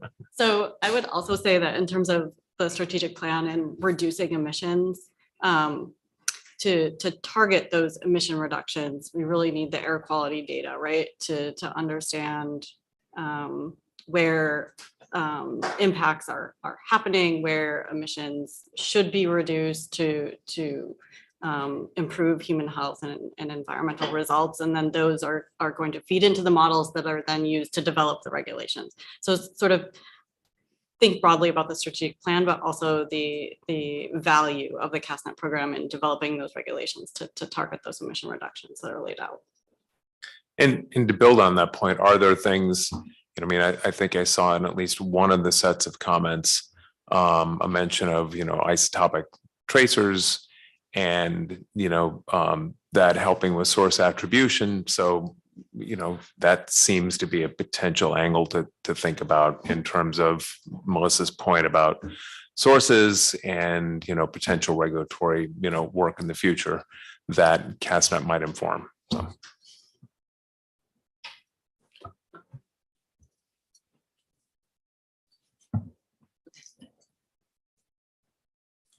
Go ahead, Dr. Right. I was going to add also to that particular example there, that it actually shines a lens on climate justice and environmental justice, because whether you're looking at monitoring, evaluation, or a reduction of emission, it really touches the environmental justice issue, especially with the health impact, because based on information that we have now, the underserved in rural communities are historically and disproportionately impacted. So looking from that lens, that would be a good place to start in addressing those the CASTNet objective. And I'm thinking that's how I saw that as a prime example of where to begin and then look at other things. Thank you. Yeah, and I think broadly, we were hoping, we're wanting you to think about the relationship of the network to EPA's strategic plan and strategic goals. So. And I'd also like to remind the panel, you can also take into account the public comments that have been offered, for example, those of the Adirondack Council, where they were talking about the efficacy of the data relative to their endangered species work and nutrient cycling, and maybe other areas that are broader and touched upon in the strategic plan, perhaps, that aren't necessarily in the air quality section, but maybe you're aware of in other sections that it relates to. I guess I'll jump in with a follow-up because I had the exact same question starting off, and looking at this question and question 1 together led me to wonder if this is really about thinking about the objectives of CASTNet and if the objectives should be expanded to include pieces of the strategic plan, or maybe to sort of recalibrate them. There are a couple different versions of objectives and goals, I think, throughout the background document. So are you kind of saying that maybe this question focuses on thinking about the objectives and if they should be broadened more generally? So I guess the way I would answer that is, we have talked about the network evolving. And so, if there are things that, that the panel in your wisdom that, we've asked you here because of your wisdom and your various viewpoints, think that the CASTNet would be useful for as its deployed infrastructure to be, informing environmental, issues of the future and emerging environmental issues, and that, that relates to the objectives of the program evolving. then sure, that we, you know, we'd love your perspective, you know. Does that help? Or am I just dancing around?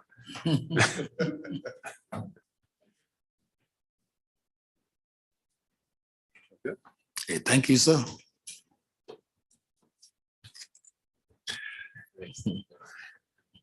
All right, so we'll move on to the next question. Question 3. So question 3, please comment on the extent to which each potential network configuration addresses scientific data needs to understand air quality and atmospheric deposition impacts on human health and ecosystems. In your opinion, does the mix of sites and measurements outlined in each scenario enhance the agency's ability to implement the Clean Air Act and protect human health and the environment? Part A, please comment on the presented approaches as they relate to building monitoring capacity for overburdened and/or tribal communities. Scientific review of EPA's long-term rural ambient monitoring program, Clean Air Status and Trends Network. Do you want to go piece by piece, or you want me to read the whole thing? Yeah, let's just do the pieces, piece by piece. Okay, so that's part A. Okay. So the question is if there's any questions about the question. Part A. Is anybody? I know everyone has responded one way or the other. Yeah. But we want clarity. Hey everyone, this is Ari Manangan from the CDC Climate and Health Program. I just had just a question about this. So when you were mentioning presented approaches, that was talking about the scenarios that were presented. Is that correct? He's nodding his head, yes. Yes. Okay, just making sure. All right, that's it. Thank you. Okay, thank you. All right, part B. Please comment on the presented approaches as they relate to evaluating air quality and deposition impacts from extreme events and certain climate-related impacts. So are there any questions about that part of the question? Okay, nothing seen, nothing heard. Part C, please include perspectives on additional or alternative cost-effective monitoring technologies to consider that could be modernized and enhance the efficiency of the CASTNet program. Seems pretty straightforward. No, let me just say something about when we look at the CASTNet, the monitoring that are in place now. I think universities are underutilized, university laboratories. I'm not sure why. So I would probably also defer to the technical experts, but I'll start by saying we try and use one central laboratory so that we can control the QA. We're sure that everything's being done in the same way, and so that all the data is equal. If you sort of use this laboratory for this site and this laboratory for this site, unless there's a very strong laboratory intercomparison component built into it, you're liable to get data that could be wildly different in terms of their quality, and you have no idea. So we've, as the documentation made clear, and as I think Melissa mentioned earlier, we have been very focused on trying to use one lab to make sure that we could be sure of the quality of the data across the board for the long term of the program. So, but in the case of NADP, University of Wisconsin, the University of Wisconsin Hygiene Laboratory. And before then, it was University of Illinois. Okay, we have a site, NC-17, at the North Carolina A&T University, and all our samples go to University of Wisconsin for analysis. So that anybody who is doing any sampling, it goes to one lab. But in the case of CASTNet, why don't they look at that model? I'm not sure I understand. So NADP, first of all, we're talking about CASTNet, Yes. not NADP in terms know. of evaluating the program. NADP used to use the laboratory at the University of Illinois. When the program shifted to the University of Wisconsin at Madison and the Wisconsin State Lab of Hygiene, the laboratory analysis shifted to there as well. They only use one lab as well. Am I correct in that, Melissa? Yeah. So it's the same model. Question is, why not to expand the labs? For example, HBCUs too should be part of this. Why not establish a standard lab where those measurements can also take place? Well, again, if it's NADP, you'd have to ask NADP that question. And I mean the CAST now, we're talking about CAST network. Because we want to use one central laboratory so that we're sure of the quality assurance. I'm not sure how else to answer that. Yeah, and I can add that, back in 1980, New York State had its own acid rain lab. And as the levels got lower and lower, the differences between NADP and our lab became more significant. And at some point, when the EPA was talking about having a NOx and SOx secondary standard combined, they were only going to use NADP data, not ours, because it was different.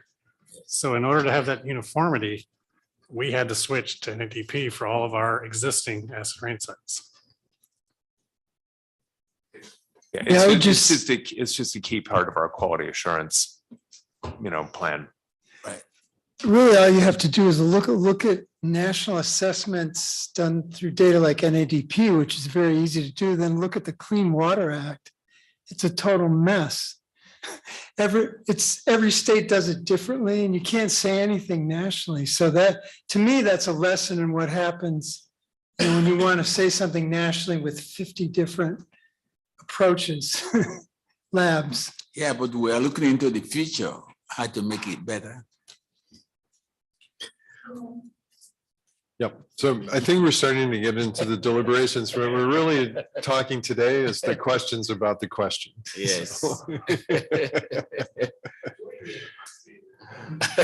I was just going to add that, for both NADP and CASTNet, we use the centralized labs, but we have the samples available, the extracts or the filter media, where universities can use those samples to do things like isotopic analysis or organic nitrogen or PFAS or black carbon or whatever sort of research projects. You have those samples for free, which is an amazing resource to sort of highlight additional work at your site, at your university. So I would encourage that to build capacity, and happy to talk about it more, but yeah. But you all know that I'm from the university, so I have to think that way. Thank you all very much for the clarification. Okay, thank you. So we'll move on to the next question. Question 4.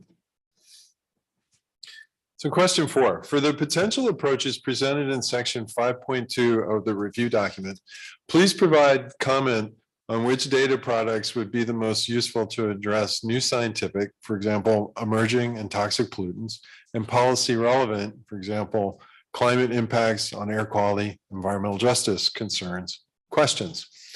For each data product, please advise on general locations where the measurements should be made, for example, source regions, urban remote areas, eastern western US, to assess air quality and ecological impacts relevant to current and potential future air quality and climate change policy questions.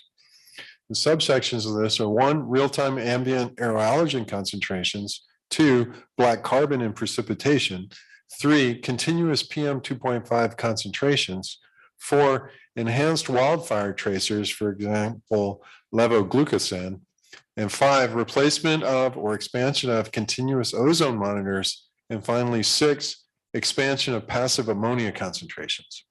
So are there any questions about the question?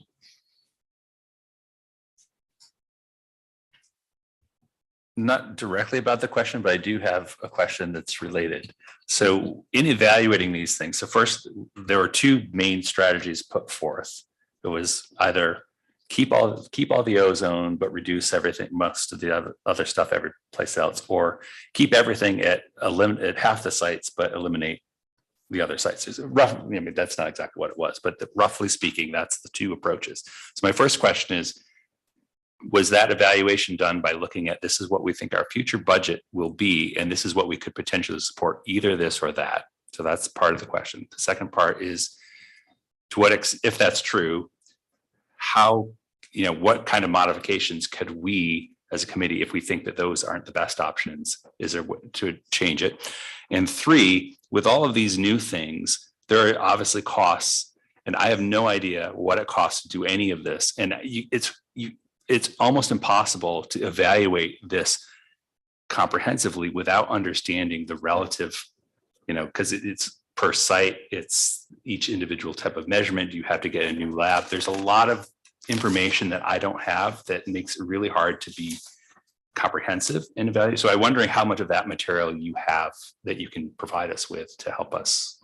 I'm going to let Rick answer the resource question, but for thinking about the network configurations, I think you have all the flexibility. Today I presented on a few other options of, not taking sites off the landscape, but perhaps doing 2-week sampling to reduce the costs, or using passive samplers for some of the pollutants, which would also have a longer time scale probably.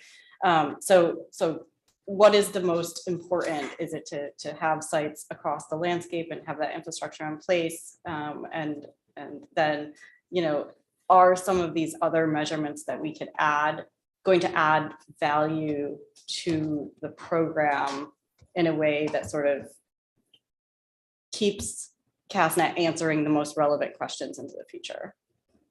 If that makes sense. And, the two options we presented were, sort of us sitting down and thinking about two potential paths forward. But certainly, we're not, they're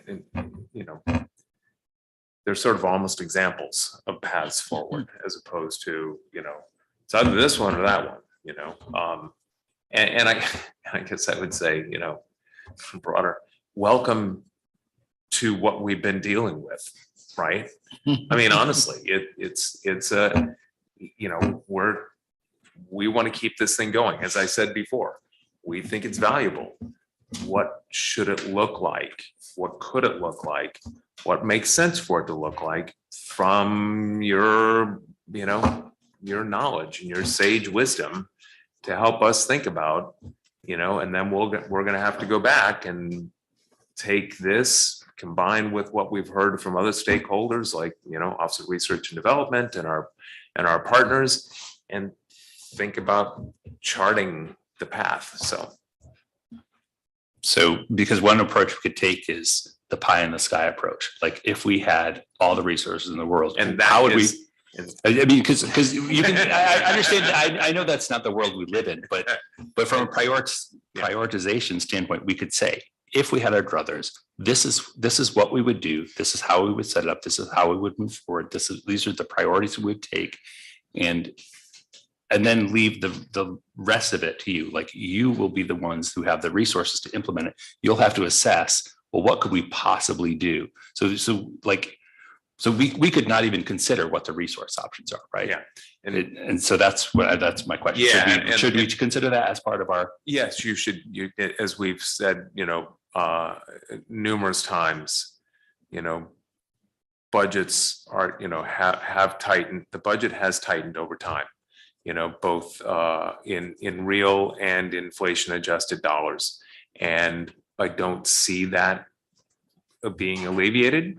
And so, you shouldn't, it's not going to be terribly helpful to us if it's sort of like, hey, if you had $20 million, you could build this thing, because we're not going to have $20 million. So yes, it would be important to think about, a resource constrained world, which is why we gave those two examples of paths forward that were both resource constrained, but in different ways. And I would also add that you have two people on either side of you that know how much CASTNet and NADP cost. So I would say use them.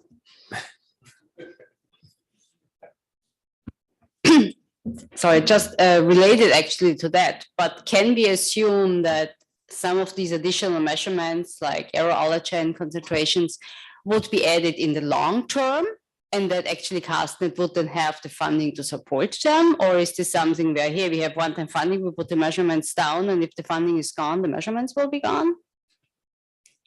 Because I think that makes a big impact on the value, of course.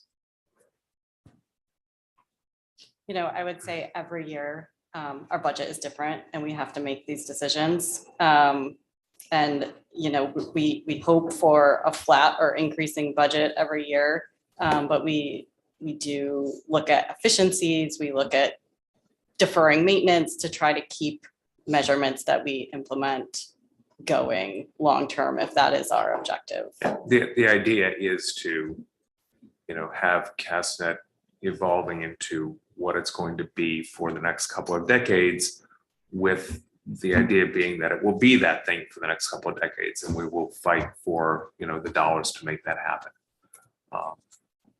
You know, something like arrow allergens, and again, you know, from my perspective, if we did an arrow allergen, you know, effort, I would think that that would be an NADP kind of network that we would then, you know, support. So it would be, you know, those pollen sense instruments at our sites, but the data would go to NADP and NADP would serve that out. But, you know, my sense is that's not terribly expensive, right? It's like $60,000 for, you know, 100, you know, of these to operate for a year, which is not a whole lot of money in the scheme of things, you know? So as an example, other things I think are more expensive. I fully say, I mean, I agree with that. I think that the cost does come into also affect a little bit in understanding that, and we just don't have the information about the cost. I mean, I would have no idea how much it costs to measure error allergens. I have a question about the question, in particular, the sub 0.5. I didn't initially understand that some of the ozone monitors needed to be replaced. And so thank you for addressing that in your talk. And I think I just want clarity on what's the scale of that? Like, do all of them have to be, you know, so one part of CASTNet is that we do everything alike. Like we have the different sites where we have a small footprint site, but all of the CASTNet sites are operating Thermo 49Is, for example. And we follow the one QAP. We do everything the same at every site, which is sort of what makes it a network, right? So, you know, depending on the funding level, I would say, yes, we would want to sort of whatever sites we should keep continuous ozone monitors at, we would want to deploy the new monitors across the board. Okay, thank you. And then in terms of the expansion of the ozone monitors, that's just the money from the IRA going to the tribal regions. Okay.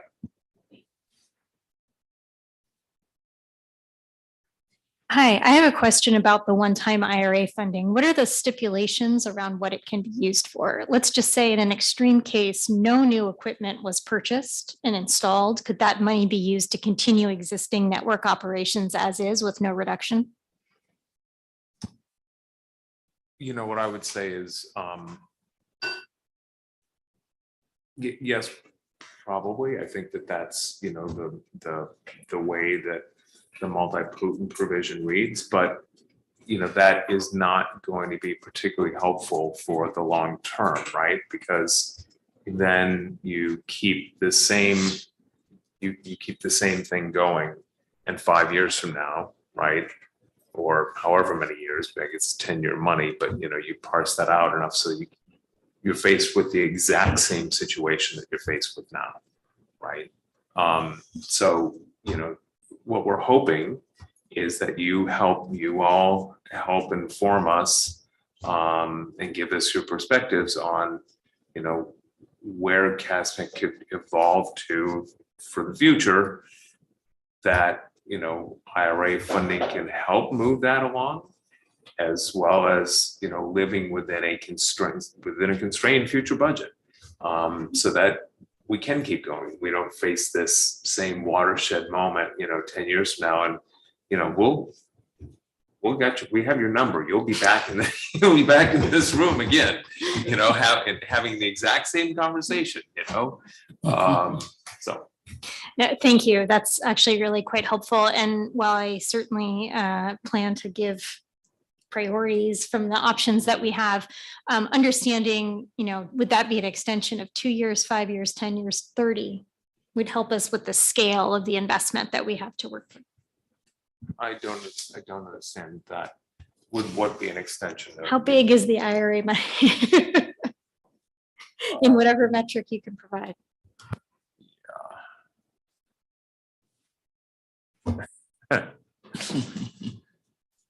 Looking at my bosses to, Are you looking at me? Yeah, I'm looking at you. It's one-time money that can be spent for 10 years, right? Right.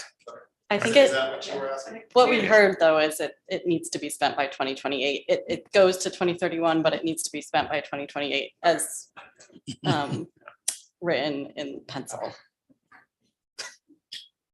So just to be really clear, so the question was the IRA investment, how big is it and how long will it last? And the answer was, Well, I'm out of my wheelhouse here. I was just wondering if that was the nature of the question. So somebody should fact check the one-time 10-year number, but I think that sounds. okay, so can we just put that down as a question from the panel and the agency will get back to us? Yeah, and I would say that the multi-pollutant money, most of it is going to the state and local agencies. We have a small piece of that multi-pollutant funding. And to go quickly back to, sorry, I called you John. It should be Dr. Graham. I apologize for being so. And if you don't mind speaking into the microphone, it'll help. Yeah, I apologize for not being as formal as I should have been. So back to your earlier question, and also I think there was a follow-up about costs. So yes, costs are important, but if you guys said to us, black carbon is the most important thing, then we would say, okay, that's really important. Well, so all of the things being equal, we should figure out how to measure black carbon at CASTNet sites, and in a sense, regardless of the cost, we'd say, okay, so how do we do that? Where do we do it? So to some extent, it's priorities in terms of environmental issues and measurements to inform those environmental issues that we're looking for, and I struggle with, in even setting up these questions, we've struggled with the whole, cost thing, but so anyway, I don't know if that helps, but No, it does. I mean, it's kind of like you said, because that's part of just evaluate the things on their merits and not worry about the cost and let you deal with that after the fact.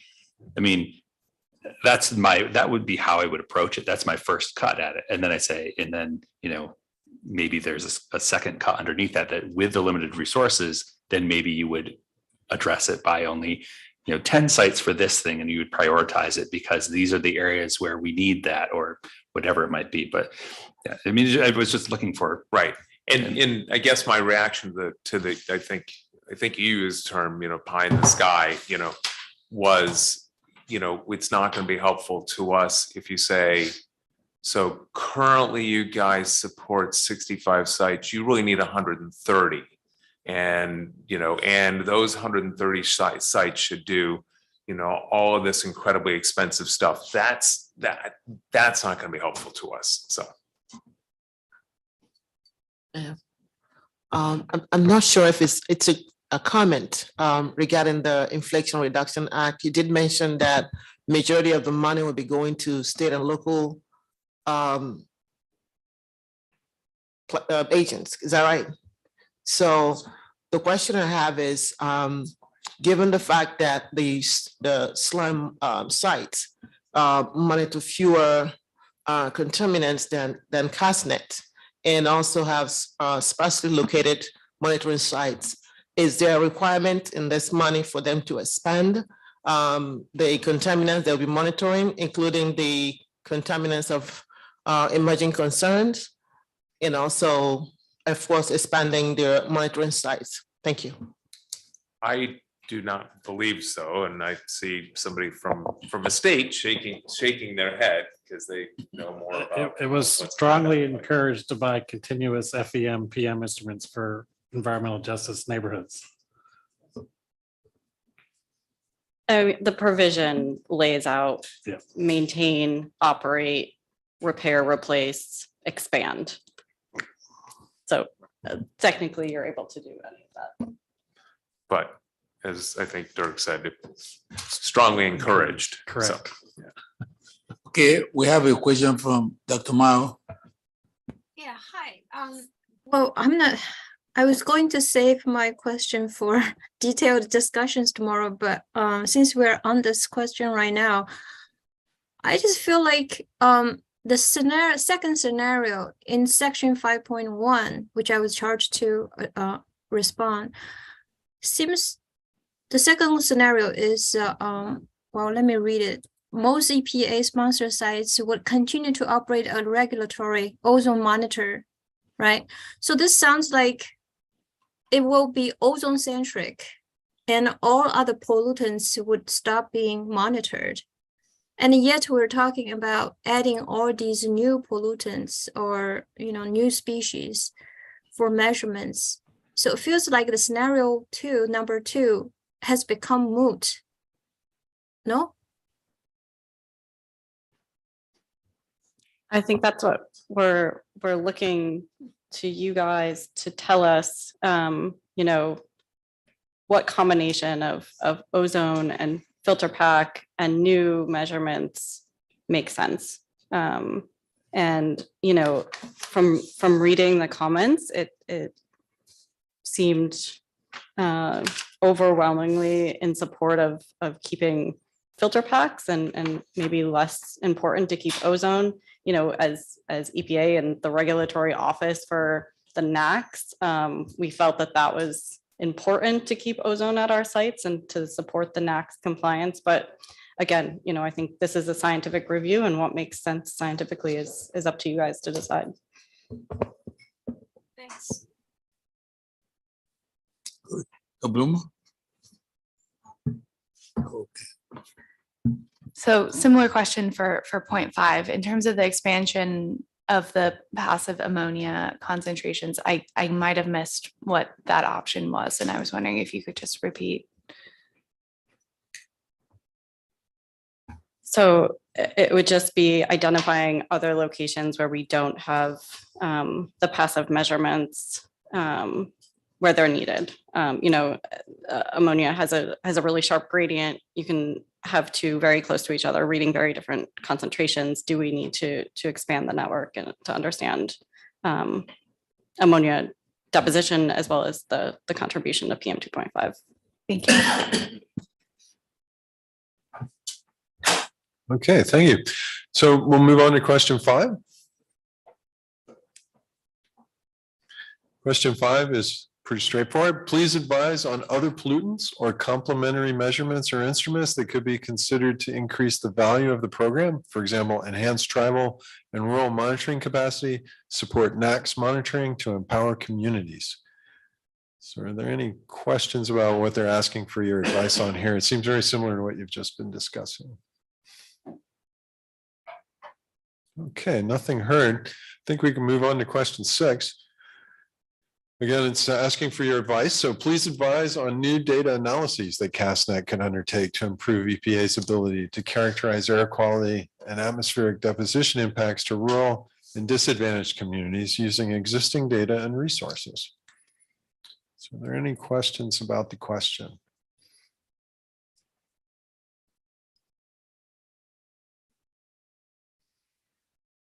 And we saw, several innovative analyses and the presentations today. So there's probably much to think about tonight as you review those. So.